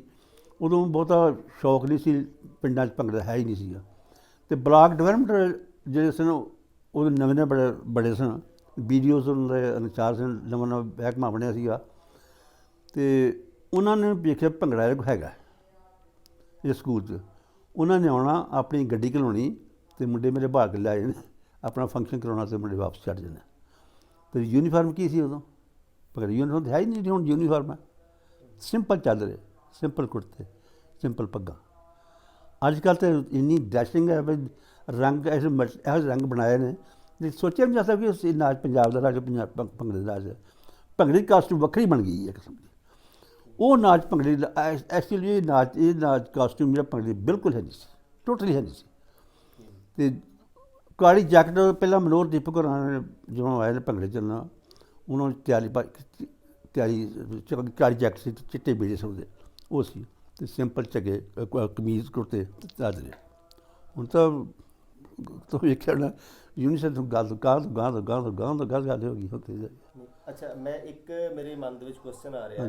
ਅਸੀਂ ਡਰੈਸ ਦੀ ਤੁਸੀਂ ਗੱਲ ਕੀਤੀ ਹੈ ਕਿ ਭੰਗੜੇ ਦੇ ਵਿੱਚ ਇੱਕ ਦਸਤਾਰ ਜਿਹੜੀ ਹੁਣ ਸਜਾਈ ਜਾਂਦੀ ਹੈ ਬੜੇ ਵਧੀਆ ਢੰਗ ਦੇ ਨਾਲ, ਉਹਦੇ ਉੱਪਰ ਕੁਛ ਜਗ੍ਹਾ ਦੇ ਉੱਪਰ ਇੱਕ ਤੁਰਲਾ ਲਾਇਆ ਜਾਂਦਾ ਹੈ, ਮਤਲਬ ਸਾਹਮਣੇ ਫਰਲਾ ਜਿਹਨੂੰ ਅਸੀਂ ਕਹਿ ਦਿੰਦੇ ਹਾਂ। ਅਤੇ ਕੁਛ ਜਗ੍ਹਾ ਅਸੀਂ ਫੋਟੋਆਂ 'ਤੇ ਦੇਖਦੇ ਹਾਂ ਕਿ ਉੱਪਰ ਦੋ ਸਾਈਡ ਦੇ ਉੱਪਰ ਜਿਹੜਾ ਹੈ ਉਹ ਫਰਲੇ ਲਾਏ ਜਾਂਦੇ ਨੇ। ਇਹਨਾਂ ਦੇ ਵਿੱਚ ਇਹ ਕੀ ਸਾਡੇ ਪੁਰਾਤਨ ਸਾਡੀ ਮੌਲਿਕਤਾ ਹੈ ਜਾਂ ਇਹ ਸਮੇਂ ਦੇ ਹਿਸਾਬ ਦੇ ਨਾਲ ਬਦਲਿਆ ਗਿਆ? ਔਰ ਇਹ ਜਿਹੜੇ ਜੇ ਸਮੇਂ ਦੇ ਹਿਸਾਬ ਨਾਲ ਬਦਲਿਆ ਅਤੇ ਇਹ ਕਿਸ ਇਲਾਕੇ ਦੇ ਖਾਸ ਤੌਰ 'ਤੇ ਹੈਗੇ? ਭੰਗੜੇ ਦਾ ਅਸਲ 'ਚ ਜਿਹੜੀ ਡਰੈਸ ਹੈ ਨਾ, ਉਹ ਤੁਰਲੇ ਵਾਲੀ ਆ ਪੱਗ, ਠੀਕ ਹੈ, ਅਤੇ ਇਹ ਇੱਕ ਲੜ। ਜਿਹੜਾ ਦੋ ਲੜ 'ਤੇ ਆ ਗਏ ਨੇ, ਇਹ ਝੁੰਮਰ ਦੇ ਕੁਛ ਪਾਰਟ 'ਚ ਹੈਗਾ। ਝੁੰਮਰਾ ਇਹ ਲੋਕ ਦੋ ਲੜ ਛੱਡਦੇ ਰਹੇ ਉੱਤੇ, ਜਿਵੇਂ ਬਾਬੇ ਪੋਖਰ ਫਰੀਦ ਨੇ। ਬਾਬਾ ਪੋਖਰ ਝੂਮਰ ਦਾ ਇੱਕ ਬਹੁਤ ਨਾਂ ਰਿਹਾ। ਇਹਨਾਂ ਦਾ ਮੋਗੇ ਦਾ ਨਹੀਂ ਪਿੰਡ ਸੀ, ਮੈਨੂੰ ਹੁਣ ਨਾਂ ਭੁੱਲ ਗਿਆ ਉਹਦਾ, ਉੱਥੋਂ ਝੋਟਿਆਂ ਵਾਲੀ ਪਿੰਡ ਹੈ ਫਿਰੋਜ਼ਪੁਰ 'ਚ, ਉੱਥੋਂ ਦੇ ਨੇ। ਅਤੇ ਉਹ ਇਸ ਤਰ੍ਹਾਂ ਬੰਨ੍ਹ ਦਿੰਦੇ ਸੀ ਪੱਗਾਂ ਝੂਮਰ 'ਚ। ਬਾਬਾ ਪੋਖਰ ਹੋਈ ਅਤੇ ਜੰਮੂ ਰਾਮ, ਸ਼ਾਦੀ ਰਾਮ ਅਤੇ ਜਗ ਸਿੰਘ, ਇਹ ਝੂਮਰ ਦੇ ਮਾਹਰ ਆਦਮੀ ਹੋਏ ਨੇ। ਇਹ ਪੱਗਾਂ ਉਸੇ ਬੰਨ੍ਹ ਦਿੰਦੇ ਹਨ। ਸਾਡੇ ਹੁਣ ਪੱਗਾਂ ਜਿਹੜੀਆਂ ਸਾਡੇ ਤਾਂ ਲਾੜੇ ਇੱਕ ਤਾਂ ਤੁਰਲੇ ਵਾਲੀ ਪੱਗ ਆ ਭੰਗੜੇ 'ਚ, ਹੋਰ ਕੋਈ ਨਹੀਂ। ਹੁਣ ਇਹ ਬਣਾ ਸਮੇਂ ਦੇ ਹਿਸਾਬ ਦੇ ਨਾਲ ਇਹਦੇ ਵਿੱਚ ਤਬਦੀਲੀ ਆਈ ਹੈ। ਸਮੇਂ ਲੋਕ ਜੋ ਮਰਜ਼ੀ ਪੁੱਛ ਕਰੀਓ, ਜੇ ਸੱਚ ਇਹ ਹੈ। ਠੀਕ ਹੈ ਜੀ। ਹੁਣ ਗਾਂ ਕਰੀ ਜਾਓ, ਗਾਂ ਕਿ ਡੱਕਣਾ ਨਹੀਂ, ਸਾਨੂੰ ਪੁੱਛਣਾ ਨਹੀਂ ਕਿਸੇ ਨੇ, ਕਰੀ ਜਾਂਦੇ ਲੋਕ ਸਵੀਕਾਰ ਵੀ ਕਰੀ ਜਾਂਦੇ ਆ। ਅੱਛਾ ਸਰ, ਮੇਰਾ ਅਗਲਾ ਕੁਐਸਚਨ ਹੈ ਕਿ ਮੈਂ ਦੇਖ ਰਿਹਾ ਕਿ ਤੁਹਾਡੇ ਇਸ ਡਰਾਇੰਗ ਰੂਮ ਦੇ ਵਿੱਚ ਜਿਹੜੀਆਂ ਨੇ ਉਹ ਅਣਗਿਣਤ ਹੀ ਸ਼ੀਲਡਾਂ ਪਈਆਂ ਨੇ ਔਰ ਫੋਟੋਜ਼ ਲੱਗੀਆਂ ਨੇ। ਲਾਲ ਬਹਾਦਰ ਸ਼ਾਸਤਰੀ ਜੀ ਦੇ ਨਾਲ ਤੁਹਾਨੂੰ ਸਨਮਾਨਿਤ ਕਰ ਰਹੇ ਨੇ ਔਰ ਹੋਰ ਐਸੀਆਂ ਜਿਹੜੀਆਂ ਪਈਆਂ ਹੈਗੀਆਂ ਨੇ ਸ਼ੀਲਡਾਂ, ਜਿਨ੍ਹਾਂ ਨੂੰ ਗਿਣਤੀ ਕਰਨੀ ਜਿਨ੍ਹਾਂ ਦੀ ਮੇਰੇ ਖਿਆਲ ਦੇ ਵਿੱਚ ਔਖੀ ਹੋਏਗੀ। ਅਤੇ ਮੇਰਾ ਕੁਐਸਚਨ ਹੈ ਕਿ ਜੌਬ ਦੇ ਵਿੱਚ ਆਉਣ ਤੋਂ ਲੈ ਕੇ ਹੁਣ ਤੱਕ ਜਿਹੜੀਆਂ ਤੁਹਾਡੀਆਂ ਭੰਗੜੇ ਦੇ ਵਿੱਚ ਕੀ ਅਚੀਵਮੈਂਟਸ ਰਹੀਆਂ ਨੇ ਔਰ ਕਿੰਨੇ ਕੁ ਤੁਸੀਂ ਆਪਣੇ ਜਿਹੜੇ ਅੱਗੇ ਸ਼ਾਗਿਰਦ ਜਿਹੜੇ ਨੇ ਉਹ ਤਿਆਰ ਕੀਤੇ ਨੇ ਔਰ ਕਿਵੇਂ ਦੀਆਂ ਤੁਹਾਡੀਆਂ ਸੇਵਾਵਾਂ ਜਿਹੜੀਆਂ ਨੇ ਭੰਗੜੇ ਨੂੰ ਰਹੀਆਂ ਨੇ? ਇਹ ਬੜਾ ਸੈਟ ਕੁਐਸਚਨ ਤੁਹਾਡਾ। ਮੈਂ ਸਟੇਟ ਲੈਵਲ ਤੋਂ ਛੱਡ ਲਈਏ, ਬਲਾਕ ਲੈਵਲ ਛੱਡ ਲਈਏ, ਮੈਂ ਸਿੱਧੀ ਡਾਇਰੈਕਟ ਕਰਾਂਗਾ ਨੈਸ਼ਨਲ ਲੈਵਲ ਦੀ। 1960 ਵਿੱਚ ਪਹਿਲੀ ਵਾਰੀ ਮੈਂ ਰਿਪਬਲਿਕ ਡੇ ਫੋਰਸ ਡਰਗ ਫੈਸਟੀਵਲ 'ਤੇ ਦਿੱਲੀ 'ਚ ਭੰਗੜਾ ਪਾਇਆ 1960 'ਚ।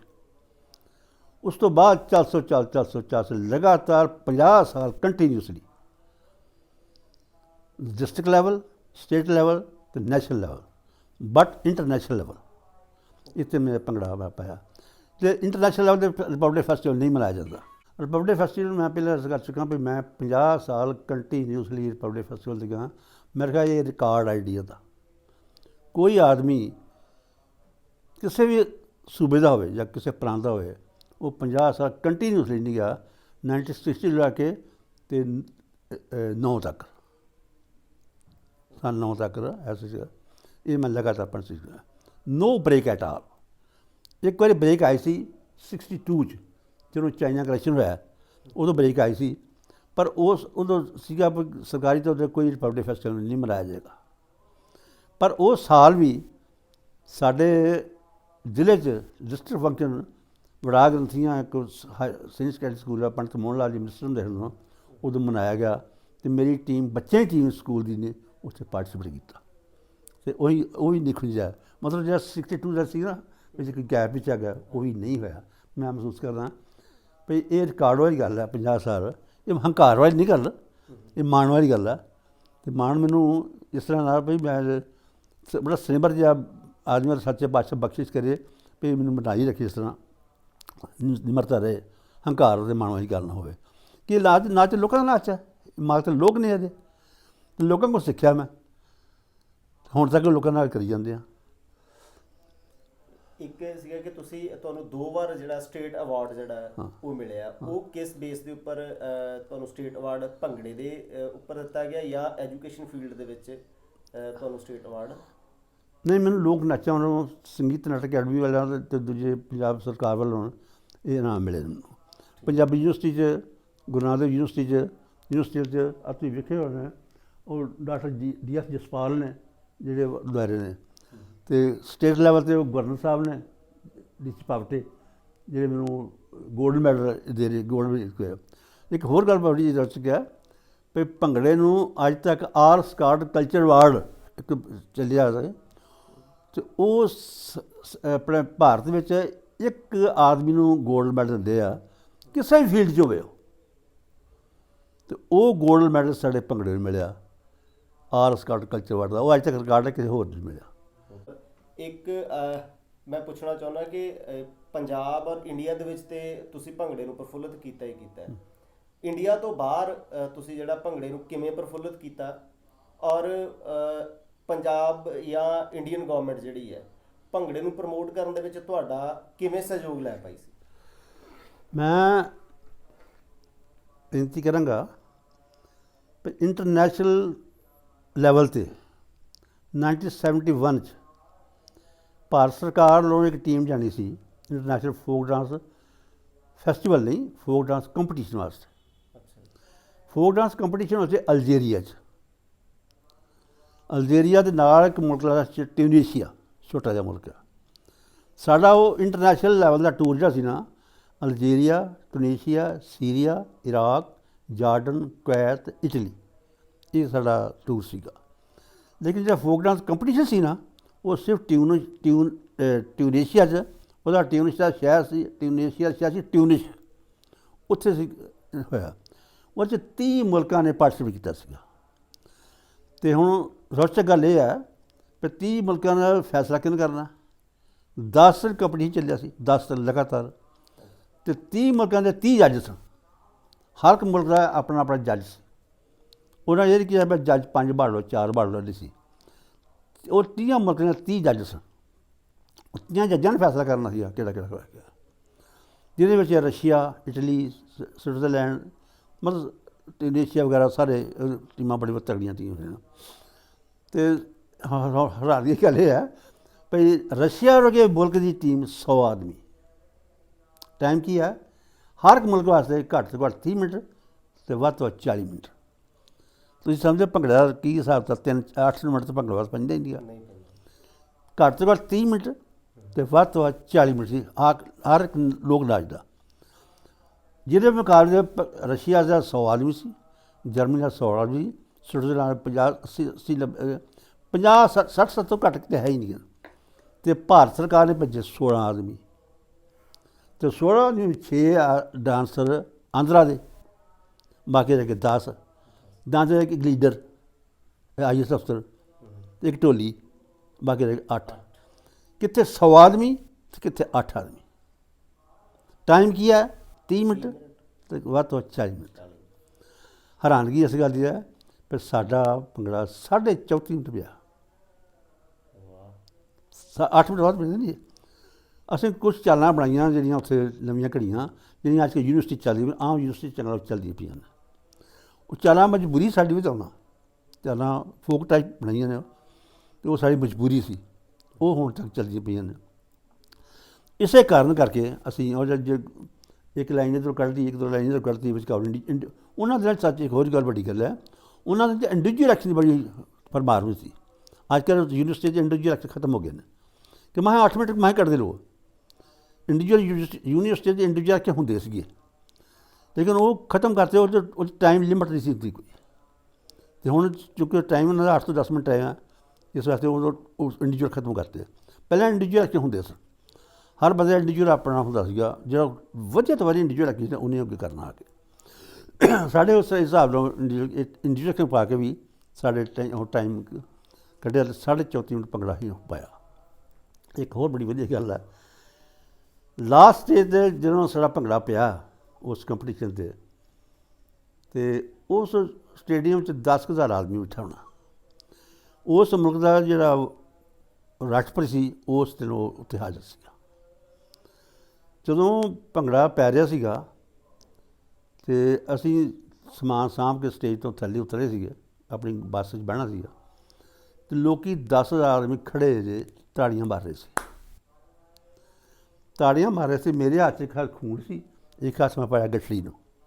ਇੱਕ ਸਾਡੇ ਉਸਤਾਦ ਸਾਹਿਬ ਭਾਗ ਸਿੰਘ ਹੋਰੀ, ਇੱਕ ਹੱਥ ਉਹਨਾਂ ਨੇ ਗੱਠੜੀ ਨੂੰ ਪਾਇਆ ਸੀ, ਇੱਕ ਹੱਥ ਖੂਨ। ਇੱਕ ਗੱਲ ਹੋਰ ਤਾਂ ਨਹੀਂ ਜਾਪਦੀ ਮੈਨੂੰ, ਪਤਾ ਨਹੀਂ ਕਰਾਂ ਕਿ ਨਾ ਕਰਾਂ। ਇੱਕ ਬੀਬੀ ਆਈ, ਉਹਨੇ ਆ ਕੇ ਨੱਸ ਕੇ ਮੇਰੇ ਗਲ ਜੱਫੀ ਪਾ ਲਈ। ਮੈਂ ਮੁੜ ਕੇ ਪਸੀਨੋ ਪਸੀਨੀ ਹੋ ਗਿਆ, ਅਤੇ ਮੈਨੂੰ ਮੇਰਾ ਉਸਤਾਦ ਕਹਿੰਦਾ, hey you are the hero of the day, you are not so man. ਮੈਂ ਹੈਰਾਨ ਹੋ ਗਿਆ। ਚਲੋ ਫਿਰ ਉਹ ਜਿਸ ਤਰ੍ਹਾਂ ਸਾਡਾ ਇੰਟਰਪ੍ਰੀਟੇਸ਼ਨ ਨਾਲ ਲੱਗਾ, ਉਹਦਾ ਸਰ ਜੀ ਸਰ ਇਹ ਚੇਅਰਮੈਨ ਦੀ ਵਾਈਫ ਹੈ। ਜਿਹੜਾ ਚੇਅਰਮੈਨ ਨਾ ਜਿਹੜਾ ਉਹ ਲੈਫਟੀਨੈਂਟ ਜਨਰਲ ਹੈ, ਉਹਦੀ ਵਾਈਫ ਹੈ। ਐਡਾ ਵੱਡਾ ਉਸ ਬੰਦੇ ਨੂੰ ਕਮੈਂਟਸ ਦਿੱਤੇ ਵੀ ਆਦਮੀਆਂ ਨੂੰ ਨੱਚਦੇ ਮੈਂ ਪਹਿਲੀ ਵਾਰੀ ਵੇਖੇ ਨੇ, ਬੰਦਿਆਂ ਨੂੰ ਨੱਚਦੇ ਮੈਂ ਪਹਿਲੀ ਵਾਰ ਵੇਖੇ ਨੇ। ਇਹ ਜਿਹੜਾ ਕਮੈਂਟਸ ਭੰਗੜੇ ਨਾਲ ਅਜੇ ਤੱਕ ਨਹੀਂ ਮਿਲਿਆ, ਜਿਹੜਾ ਕਮੈਂਟਸ ਇਹ ਤੁਸੀਂ ਗੱਲ ਕੀਤੀ ਕਿ 34 ਮਿੰਟ ਭੰਗੜਾ ਜਿਹੜਾ ਹੈ ਉਹ ਉਦੋਂ ਤੁਸੀਂ ਪਾਇਆ ਸੀ।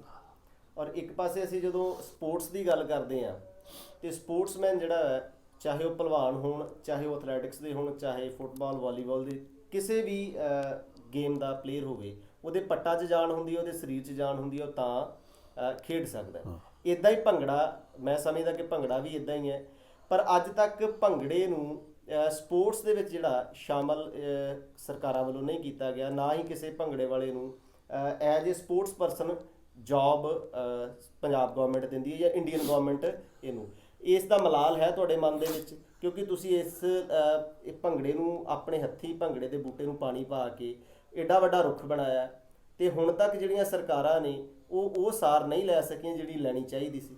ਪਹਿਲੀ ਗੱਲ ਤਾਂ ਜਿਹੜਾ ਭੰਗੜੇ ਨੂੰ ਪਾਣੀ 'ਚ ਨਹੀਂ ਪਾ ਕੇ ਮੈਂ ਰੁੱਖ ਬਣਾਇਆ, ਉਹ ਮੈਂ ਨਹੀਂ, ਮੈਂ ਮੰਨਦਾ ਇਸ ਗੱਲ ਪਰ ਮੈਂ ਨਹੀਂ, ਉਹ ਲੋਕ ਨੇ। ਦੂਜੀ ਗੱਲ, ਭੰਗੜਾ ਇੱਕ ਲੋਕ ਨਾਚ ਹੈ, ਲੋਕਾਂ ਨਾਚ ਹੈ, ਇਹ ਗੇਮ ਨਹੀਂ, ਫੁੱਟਬਾਲ ਗੇਮ ਨਹੀਂ ਹੈ, ਨਾ ਰੈਸਲਿੰਗ ਹੈ। ਉਹਦੇ 'ਚ ਹੈਗਾ, ਇਹ 'ਚ ਤਰੱਕੀ ਦਿੱਤੀ ਜਾ ਸਕਦੀ ਆ। ਜਿਵੇਂ ਮੈਨੂੰ ਸਰਦਾਰ ਗੁਰਨਾਮ ਸਿੰਘ ਚੀਫ ਮਿਨਿਸਟਰ ਪੰਜਾਬ ਦੇ ਉਸ ਰਿਪਬਲਿਕ ਫੋਸਟਰ ਫੈਸਟੀਵਲ 'ਤੇ ਉਹ ਟੀਮ ਲੈ ਗਏ, ਅਤੇ ਸਰਦਾਰ ਪ੍ਰਕਾਸ਼ ਸਿੰਘ ਬਾਦਲ ਡਿਵੈਲਪਮੈਂਟ ਮਿਨਿਸਟਰ ਸਨ। ਪ੍ਰਕਾਸ਼ ਸਿੰਘ, ਜਦੋਂ ਮੈਂ ਭੰਗੜਾ ਪਾ ਰਿਹਾ ਸੀ ਆਪਣੀ ਟੀਮ ਦੇ ਨਾਲ, ਮੈਂ ਸੈਂਟਰ ਵੀ ਸਾਂ, ਅਤੇ ਉਹ ਝੱਟ ਵੀ ਉਹ ਜਿਹੜਾ ਬੰਦਾ 'ਚ ਖੜਾ ਨਾ, ਜਿਹੜਾ ਭੰਗੜਾ 'ਚ ਪਾ ਰਿਹਾ ਮੁੰਡਾ, ਮੈਂ ਮੁੰਡਾ ਸੀ, ਉਹਨੇ ਆਖਿਆ ਵੀ ਉਹਨੂੰ ਸੱਦ ਕੇ ਪੁੱਛੋ ਤੂੰ ਕੀ ਕੰਮ ਕਰਨਾ। ਅੱਜ ਸਰਦਾਰ ਤੁਰਜੀਤ ਸਿੰਘ ਅੱਜ ਕੱਲ੍ਹ ਮਰਾਠੀ ਚੇਅਰਮੈਨ ਕਮਿਸ਼ਨ ਦੇ, ਮਰਾਠੀ ਕਮਿਸ਼ਨ ਦੇ ਚੇਅਰਮੈਨ ਰਹੇ ਨੇ, ਉਹ TPR ਤੋਂ ਪਟਿਆਲੇ ਉਦੋਂ। ਉਹ ਮੈਨੂੰ ਕਹਿੰਦੇ ਵੀ ਤੂੰ ਕਿੰਨਾ ਪੜ੍ਹਿਆ ਅਤੇ ਕੀ ਕਰਨਾ। ਉਹ ਢੋਲ ਵੱਜਣ ਡਿਆ, ਕੀ ਸੁਣਦਾ, ਮੈਂ 7-8 ਮਿੰਟ ਬਾਅਦ ਭੰਗੜਾ ਖਤਮ ਹੋ ਗਿਆ, ਅਤੇ ਮੈਨੂੰ ਕਹਿੰਦੇ ਦੱਸ ਵੀ ਤੂੰ ਕੀ ਕਰਨਾ। ਮੈਂ ਜੀ ਮੈਂ ਟੀਚਰ ਹਾਂ। ਕਿੱਥੇ? ਮੈਂ ਜੋ ਗੁਰਦਾਸਪੁਰ, ਮੈਂ ਪ੍ਰਾਇਮਰੀ ਸਕੂਲ ਟੀਚਰ ਹਾਂ। ਮੈਨੂੰ ਕਹਿੰਦਾ ਤਨਖਾਹ ਕਿੰਨੀ ਦਿੰਦਾ? ਮੈਂ ਜਿੰਨੀ ਤਨਖਾਹ ਲੈਂਦਾ ਸਾਂ ਉਹ ਮੈਂ ਵੱਧ ਦੱਸੀ, ਅਤੇ ਉਹ ਕਹਿਣ ਲੱਗੇ ਵੀ ਜੇ ਤੈਨੂੰ ਇਸ ਤਨਖਾਹ 'ਤੇ ਇੱਥੇ ਲਿਆਈਏ ਤਾਂ ਆ ਜਾਏਗਾ। ਸਾਹ ਭਾਗ ਸਿੰਘ ਜਿਹੜੇ ਮੇਰੇ ਗੁਰੂ ਸਨ, ਇਸ ਉਹਦਾ ਬਾਦਲ ਸਾਹਿਬ, ਇਹ ਮੁੰਡਾ ਆਪਣੀ ਘਰ ਦੀ ਸਾਰੀ ਖੇਤੀ ਕਰਨ ਡਿਆ, ਵਾਹੀ ਕਰਨ ਡਿਆ, ਸਕੂਲ ਟਾਈਮ ਗਿਆ, 5-7 ਘੰਟੇ ਗਿਆ ਅਤੇ ਆਪਣੇ ਕਦਰ ਕਰ ਸਕਦਾ, ਅਤੇ ਇੱਥੇ ਕਿਹੜਾ ਚੰਡੀਗੜ੍ਹ ਗਿਆ ਹੋਊਗਾ, ਕਿਰਾਇਆ ਕਿਹਨੂੰ ਪਤਾ ਕਿੰਨੀ ਤਨਖਾਹ ਚਾਹੀਦੀ ਆ। ਨਾ ਕਰੋ ਤਨਖਾਹ ਵੱਧ ਤੋਂ ਵੱਧ, 1200 ਤਨਖਾਹ ਠੀਕ ਹੈ। ਮੈਂ ਜੀ ਮਨਜ਼ੂਰ ਹੈ। 1250 ਤਨਖਾਹ 'ਤੇ ਮੈਨੂੰ ਰੱਖ ਲਿਆ ਉਹਨਾਂ ਨੇ, ਪਰ ਮੈਂ ਲੱਕ ਸਮਝਿਆ ਜਾਂ ਬੈਡ ਲੱਕ ਸਮਝਿਆ, ਮੈਂ ਜੁਆਇਨ ਨਹੀਂ ਕੀਤਾ। ਉਹਦਾ ਕਾਰਨ ਸੀ ਕਿ ਮੇਰਾ ਘਰ ਇੰਨਾ ਕੰਮ ਸੀਗਾ, ਮੇਰੀ ਵਾਈਫ ਵੀ ਜੋਬ ਕਰਦੀ ਸੀ, ਉਹਦੇ ਮੁਕਾਬਲੇ ਜਾਂ ਉਹਨੂੰ ਨਾਲ ਲੈਣਾ ਪੈਂਦਾ ਸੀਗਾ, ਅਤੇ ਅਸੀਂ ਜਾਂ ਉਹ ਨੌਕਰੀ ਛੋੜਦੀ ਜਾਂ ਬੱਚੇ ਮੈਂ ਪੜ੍ਹ ਨਹੀਂ ਸਕਦੇ। ਸੋ ਮੈਂ ਸੌਰੀ, ਇਹ ਮੈਨੂੰ ਨੌਕਰੀ ਆਫਰ ਹੋਈ ਉਹਨਾਂ ਦਿਨਾਂ 'ਚ 71 'ਚ, ਅਤੇ ਉਦੋਂ ਦੇ ਲੱਗਦਾ ਹੁਣ ਤਾਂ ਕਿੰਨੇ ਸਾਲ ਹੋ ਗਏ ਇਸ ਗੱਲ ਨੂੰ, ਅਤੇ ਉਦੋਂ ਹੁਣ ਤਨਖਾਹ ਹੁਣ 1200 ਉਦੋਂ ਸੀ, ਅਤੇ ਮੈਨੂੰ ਜਾਫਰ ਹੋਈ ਆ। ਤੁਸੀਂ ਗੱਲ ਇਸ ਮਹਿਕਮੇ 'ਚ ਇਸ ਆਧਾਰ 'ਤੇ ਕਿਸੇ ਨੂੰ ਨੌਕਰੀ ਨਹੀਂ ਮਿਲੀ ਅਜੇ ਤੱਕ, ਵੀ ਭੰਗੜਾ ਕਰ ਪਾਉਂਦਾ ਸੀ ਕਿੱਦਾਂ। ਇਸ ਗੱਲ ਦਾ ਮਲਾਲ ਹੈ ਮਨ 'ਚ ਕਿ ਭੰਗੜੇ ਨੂੰ ਜੇ ਹੋਰ ਪ੍ਰਮੋਸ਼ਨ ਦੇਣੀ ਹੈ ਤੇ ਇਸ ਤਰ੍ਹਾਂ ਦੇ ਉਪਰਾਲੇ ਸਰਕਾਰਾਂ ਨੂੰ ਕਰਨੇ ਬਿਲਕੁਲ ਕਰਨੇ ਚਾਹੀਦੇ ਨੇ, ਪ੍ਰਮੋਸ਼ਨ ਦੇਣੀ ਚਾਹੀਦੀ, ਉਹਨਾਂ ਨੂੰ ਦਿਲ ਵਧਾਉਣਾ ਚਾਹੀਦਾ। ਜਿਹੜੇ ਬਹੁਤ ਵਧੀਆ ਸਿੰਗਰ ਵੀ ਹੈਗੇ ਨੇ, ਉਹੀ ਡੋਮੀਨੇਟ ਹੋ ਰਹੇ ਨੇ। ਕੋਈ ਇਸ ਵਾਸਤੇ ਕਹਿੰਦੀ ਨਹੀਂ ਮਿਲੀ ਵੀ ਬਹੁਤ ਸਿੰਗਰ ਵਧੀਆ ਇਸ ਵਾਰ ਲਾ ਦਿਓ ਨਾ। ਸਾਂਗਜ਼ਾਂ ਡਰਮ ਡਿਵੀਜ਼ਨ ਹੈਗੀ ਹੈ ਪੰਜਾਬ ਦੀ, ਸਾਂਗਜ਼ਾਂ ਡਰਮ ਡਿਵੀਜ਼ਨ ਹੈਗੀ ਹੈ, ਕਿਉਂ ਨਹੀਂ ਕਰਦੇ ਵਿੱਚ ਉਹਨੂੰ ਕਰਨਾ ਚਾਹੀਦਾ ਉਹਨਾਂ ਨੂੰ। ਸਰ ਇੱਕ ਚੀਜ਼ ਹੋਰ ਹੈ ਕਿ ਜਦੋਂ ਪੁਰਾਤਨ ਸਮੇਂ ਦੇ ਵਿੱਚ ਭੰਗੜਾ ਸ਼ੁਰੂ ਕੀਤਾ ਜਾਂਦਾ ਸੀ ਜਾਂ ਪਤਾ ਲੱਗਦਾ ਸੀ ਕਿ ਉਸ ਸਾਈਡ 'ਤੇ ਭੰਗੜਾ ਅੱਜ ਸ਼ੁਰੂ ਹੋਣਾ ਹੈ, ਉਹ ਕਿਵੇਂ ਸ਼ੁਰੂਆਤ ਕਰਦੇ ਸੀ ਲੋਕ? ਕਿਉਂਕਿ ਇਹ ਜਿਹੜੀਆਂ ਚੀਜ਼ਾਂ ਹੈਗੀਆਂ ਇਹ ਬੜੀਆਂ ਮਾਇਨੇ ਰੱਖਦੀਆਂ ਨੇ ਕਿ ਭੰਗੜਾ ਕਿਸ ਜਗ੍ਹਾ ਤੋਂ ਚੱਲ ਕੇ ਅੱਜ ਯੂਨੀਵਰਸਿਟੀਆਂ ਕਾਲਜਾਂ ਦਾ ਸ਼ਿੰਗਾਰ ਬਣ ਚੁੱਕਾ ਹੈ। ਸੋ ਮੇਰਾ ਕੁਐਸਚਨ ਹੈ ਕਿ ਕਿਵੇਂ ਭੰਗੜਾ ਸ਼ੁਰੂ ਹੋਇਆ ਔਰ ਉਸ ਦੇ ਵਿੱਚ ਢੋਲ ਦਾ ਕੀ ਰੋਲ ਸੀ ਔਰ ਜਿਹੜੀਆਂ ਸਾਡੀਆਂ ਲੋਕ ਬੋਲੀਆਂ ਨੇ ਉਹਨਾਂ ਦਾ ਕੀ ਰੋਲ ਹੈ ਭੰਗੜੇ ਦੇ ਵਿੱਚ? ਪਹਿਲੀ ਅਰਜ਼ ਕਰਾਂਗਾ ਮੈਂ ਵੀ ਭੰਗੜਾ ਸ਼ੁਰੂ ਕਦੋਂ ਹੋਇਆ, ਇਹਦਾ ਕੋਈ ਜਵਾਬ ਨਹੀਂ। ਕਹਿੰਦੇ ਆ ਇਹ ਭੰਗੜਾ ਇੱਕ ਲੋਕ ਨਾਚ ਹੈ, ਅਤੇ ਕਹਿੰਦੇ ਆ ਸਿਆਣੇ ਕਹਿੰਦੇ ਆ ਵੀ ਜਦੋਂ ਇਨਸਾਨ ਨੇ ਪਹਿਲੀ ਵਾਰ ਸ਼ਿਕਾਰ ਖੇਡਿਆ ਅਤੇ ਸ਼ਿਕਾਰ ਮਾਰਿਆ ਅਤੇ ਉਹਨੇ ਖੁਸ਼ੀ ਆ ਕੇ ਜੰਪ ਮਾਰਿਆ ਅਤੇ ਲੋਕ ਨਾਚ ਦਾ ਸਟਾਰਟ ਹੋਇਆ। ਇਹ ਲੋਕ ਨਾਚ ਉਦੋਂ ਸ਼ੁਰੂ ਹੋਇਆ, ਇਹਦਾ ਕੋਈ ਵਾਲੀਵਾਸ ਨਹੀਂ, ਕੋਈ ਇਹਦਾ ਮਾਲਕ ਨਹੀਂ ਕਿ ਮੈਂ ਕੀਤਾ। ਭੰਗੜਾ ਕਦੋਂ ਸ਼ੁਰੂ ਹੋਇਆ? ਲੋਕਾਂ ਨਾਚ ਹੈ, ਲੋਕ ਨਾਚ ਲੋਕਾਂ ਨੇ ਸ਼ੁਰੂ ਕੀਤਾ। ਕਦੋਂ ਕੀਤਾ? ਕੋਈ ਇਹਦਾ ਇਤਿਹਾਸ ਸੀਗਾ। ਜਿਹਨਾਂ ਭੰਗੜਾ ਮੈਂ ਵੇਖਿਆ ਉਹਦੇ ਵਿੱਚ ਭੰਗੜਾ ਸ਼ੁਰੂ ਹੁੰਦਾ ਸੀਗਾ, ਕੋਈ ਬੋਲੀ ਨਹੀਂ ਪੈਂਦੀ ਉਹ 'ਚ। ਪਹਿਲਾਂ ਢੋਲੀ ਨੇ ਜਾ ਕੇ ਪਿੰਡੋਂ ਬਾਹਰ ਢੋਲ ਖੜਕਾਉਣਾ ਸ਼ੁਰੂ ਕਰਨਾ, ਅਤੇ ਹੌਲੀ ਹੌਲੀ ਹੌਲੀ ਹੌਲੀ ਮੁੰਡਿਆਂ ਨੇ ਪਿੰਡ ਦਿਆਂ ਨੇ ਉੱਥੇ ਜਾ ਕੇ ਢੋਲ ਭੰਗੜੇ ਪੈੜ ਬੰਨ੍ਹ ਲੈਣਾ ਅਤੇ ਉਹਦੇ ਦੁਆਲੇ ਅੱਧੀ ਅੱਧੀ ਰਾਤ ਤੱਕ ਭੰਗੜਾ ਪਾਉਣਾ। ਅਤੇ ਪੈਰਾਂ ਨੂੰ ਮੋਟੇ ਮੋਟੇ ਘੁੰਗਰੂ ਹੁੰਦੇ ਸਨ। ਅੱਜ ਕੱਲ੍ਹ ਝਾਂਜਰਾਂ ਰਹਿ ਗਈਆਂ, ਉਹ ਯੂਨੀਵਰਸਿਟੀ 'ਚ ਉਹੀ ਮੁੱਗੀਆਂ ਝਾਂਜਰਾਂ, ਕੋਈ ਬੰਨ੍ਹਦੇ ਝਾਂਜਰਾਂ ਪੈਰਾਂ ਨੂੰ, ਇਹਨੂੰ ਪਾਇਲ ਕਹਿੰਦੇ, ਪਾਇਲ ਕਹਿੰਦੇ ਅੱਜ, ਪਰ ਝਾਂਜਰਾਂ ਨੂੰ ਪਾਇਲ ਕਹਿੰਦੇ ਆ, ਉਹ ਨਹੀਂ ਪਾਉਂਦਾ ਅੱਜ ਕੱਲ੍ਹ ਕੋਈ। ਮੋਟੇ ਮੋਟੇ ਬਲਦਾਂ ਨੇ ਘੁੰਗਰੂ ਹੁੰਦੇ ਸਨ, ਉਹਨੂੰ ਕਹਿੰਦੇ ਹਾਂ ਮੇਲਾਂ ਕਹਿੰਦੇ ਸਨ, ਉਹ ਪੈਰਾਂ ਨਾਲ ਬੰਨ੍ਹ ਲੈਂਦੇ ਸਨ ਕਿਉਂਕਿ ਭਾਰੇ ਬੜੇ ਸਨ ਉਹ। ਔਰ ਤੁਸੀਂ ਵੇਖੋ ਤਾਂ ਮਿਸਾਲ ਹੈਗੀ ਆ, ਸਾਹਮਣੇ ਹੈਗੀ ਆ, ਘੁੰਗਰੂਆਂ ਟੰਗੇ ਉਹ ਨੇ। ਹੁਣ ਇਹ ਬੰਨ੍ਹਦੇ ਕਿਵੇਂ ਸਨ? ਇਹਦੇ ਗਿੱਟੇ ਬੰਨ੍ਹ ਦਿੰਦੇ ਸਨ, ਇਹਦੇ ਥੱਲੇ ਪੈਰ ਦੇ ਉੱਤੇ ਨਾਲ ਪਹਿਲਾਂ ਪੂਰਾ ਇੱਕ ਪਟਕਾ ਬੰਨ੍ਹਣਾ, ਉੱਤੇ ਘੁੰਗਰੂ ਬੰਨ੍ਹਣੇ, ਅਤੇ ਜਿਹੜੇ ਘੁੰਗਰੂ ਨੇ ਉਹ ਪਟਕੇ 'ਤੇ ਵੱਜਣ, ਕੱਪੜੇ 'ਤੇ ਵੱਜਣ, ਗਿੱਟੇ ਨਾ ਵੱਜਣ, ਨਹੀਂ ਗਿੱਟੇ 'ਤੇ ਭੰਨ ਦਿੰਦੇ ਨੇ ਜਿਹੜੇ ਮੋਟੇ ਘੁੰਗਰੂ ਸਨ। ਇਹ ਭਾਰੇ ਬੜੇ ਸਨ, ਇਹਨਾਂ ਨਾਲ ਬਹੁਤ ਤੇਜ਼ੀ ਭੰਗੜਾ ਨਹੀਂ ਪੈ ਸਕਦਾ ਹੁੰਦਾ। ਸਲੋਅ ਰਿਦਮ ਵਿੱਚ ਭੰਗੜਾ ਅਤੇ ਜੇ ਗਰੇਸ ਬਣਦੀ ਸੀ ਨਾ ਢੋਲ ਨਾਲ, ਇਹ ਘੂਰੀ ਆਵਾਜ਼ ਉਹ ਇੱਕ ਵੱਖਰਾ ਮਜ਼ਾ ਦਿੰਦੀ ਸੀ। ਇੱਕ ਇਹ ਗੱਲ ਹੋ ਗਈ। ਦੂਜੀ ਗੱਲ, ਭੰਗੜੇ 'ਚ ਕੋਈ ਬੋਲੀ ਨਹੀਂ ਸੀ ਹੁੰਦੀ, ਸਿਰਫ ਸਾਧ ਅਤੇ ਸਿਰਫ ਸਾਧ ਹੁੰਦੀ ਸੀ। ਸੱਦਾਂ ਕੀ ਸਨ? ਫੋਕ ਸੱਦਾਂ ਜਾਂ ਸੂਰਮੇ ਦੀਆਂ ਸੱਦਾਂ, ਯੋਧੀ ਦੀਆਂ ਸੱਦਾਂ, ਉਹਨਾਂ ਦੇ ਨਾਂ 'ਤੇ ਸੱਦਾਂ। ਅਤੇ ਕਈ ਵਾਰ ਜਿਵੇਂ ਕਿ ਇੱਕ ਵਾਰ ਸਮਾਂ ਆਇਆ ਸੀਗਾ ਜੋ ਧਾਰਮਿਕਤਾ ਦਾ ਜ਼ੋਰ ਹੋ ਗਿਆ ਪੰਜਾਬ 'ਚ, ਧਰਮ ਵਾਲਿਆਂ ਨੇ ਕਿਹਾ ਤਾਂ ਵੀ ਭੰਗੜੇ ਬੰਦ ਕਰੋ, ਇਹ ਕਰੋ ਉਹ ਕਰੋ, ਉਹਨਾਂ ਨੇ ਧਰਮ ਦੇ ਨਾਲ ਸੱਦਾਂ ਲਾਉਣੀਆਂ ਸ਼ੁਰੂ ਕਰਤੀਆਂ।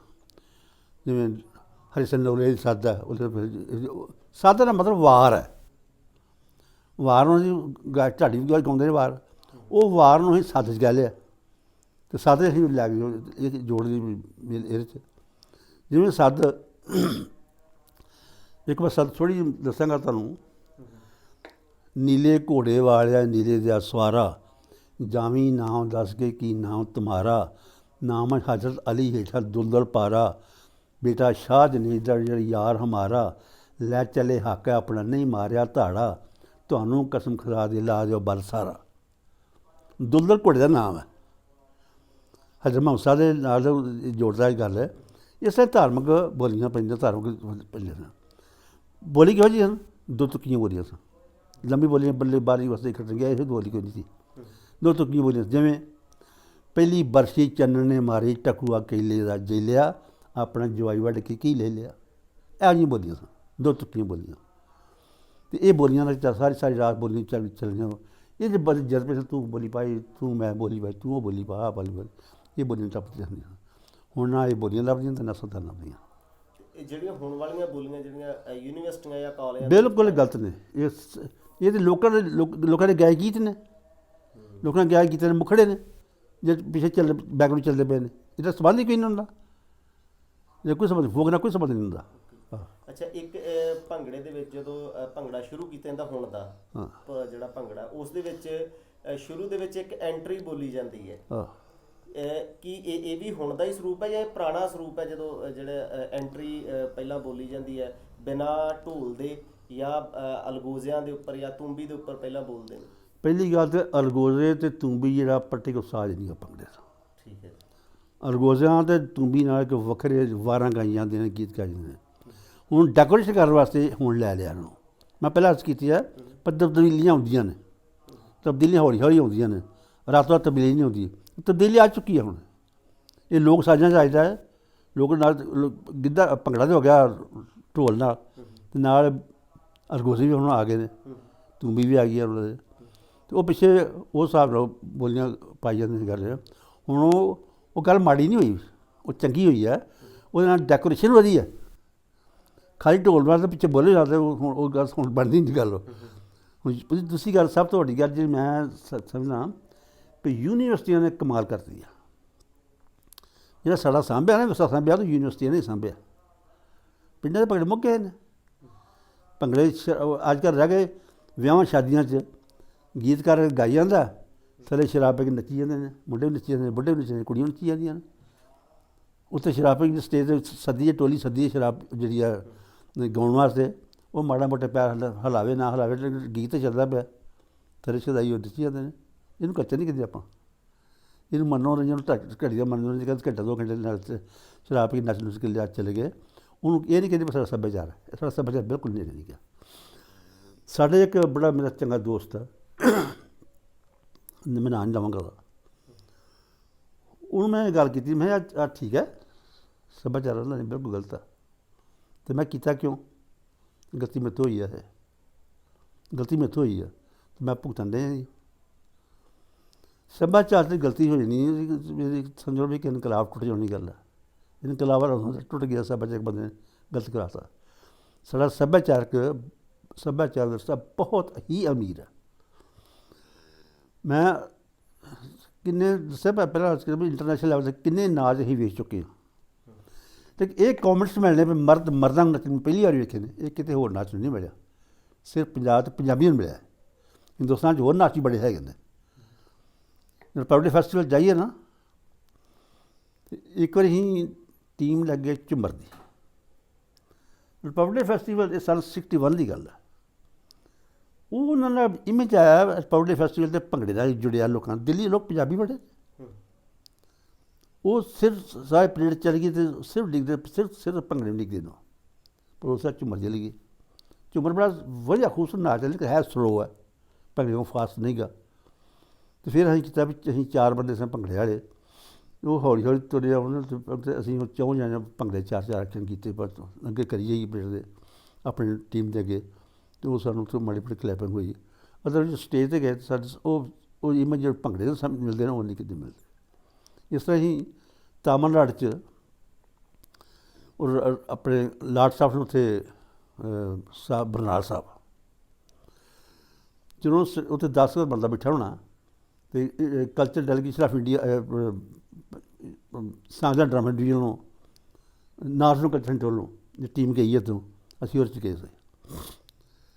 ਜਦੋਂ ਟੀਮ ਭੰਗੜਾ ਪਾ ਰਹੀ ਸੀ ਅਤੇ ਮੈਂ ਕਹਿੰਦਾ ਸਰਦਾਰ ਸਾਹਿਬ ਜੀ, ਸਰਦਾਰ ਦੀ ਨਿਸ਼ਾਨੀ ਬੜੀ ਹੁੰਦੀ ਹੈ, ਪੱਗ ਬੱਧੀ ਜਬ ਸਰਦਾਰ, ਪੰਜਾਬੀ ਹੋਰ ਹੀ ਹੋਣਗੇ, ਅਤੇ ਪੱਗ ਨੂੰ ਸਪੈਸ਼ਲ ਇੱਕ ਸੰਦਰਭ ਉਹ ਸਰਦਾਰ ਬੈਠਾ ਹੈ। ਜਦੋਂ ਗਵਰਨਰ ਸਾਹਿਬ ਆਏ ਉੱਥੇ ਲਾਟ ਸਾਹਿਬ ਬਰਨਾਲਾ ਸਾਹਿਬ, ਉਹਨਾਂ ਝਾਤੀ ਮਾਰੀ ਅਤੇ ਮੇਰੀ ਵੱਲ ਵੇਖ ਕੇ ਉਹ ਸਰਦਾਰ ਆਇਆ, ਉਹਨੂੰ ਜਾ ਕੇ ਪੁੱਛ ਗਿਆ ਵੀ ਕਿੱਧਰ ਆਇਆ ਅਤੇ ਕੀ ਲੈਣਾ ਆਇਆ, ਕੀ ਕੰਮ ਆਇਆ, ਕਿਤੇ ਰਿਹਾਇਸ਼ ਦਾ ਬੰਦੋਬਸਤ ਕੀ ਹੈ, ਕਿਤੇ ਰਹਿਣਾ, ਕਿਤੇ ਕੀ ਕੰਮ ਸਭ ਦੱਸ ਕਰੀਏ। ਉਹ ਮੇਰੇ ਕੋਲ ਆਇਆ ਅਤੇ ਲਾਟ ਸਾਹਿਬ ਕਹਿੰਦੇ ਨੇ ਵੀ ਤੁਸੀਂ ਕਿੱਧਰ ਆਏ ਹੋ, ਕੀ ਫੰਕਸ਼ਨ ਆ, ਕੀ ਕੰਮ ਹੈ ਇੱਥੇ ਤੁਹਾਨੂੰ, ਰਿਹਾਇਸ਼ ਦਾ ਬੰਦੋਬਸਤ ਠੀਕ ਹੈ।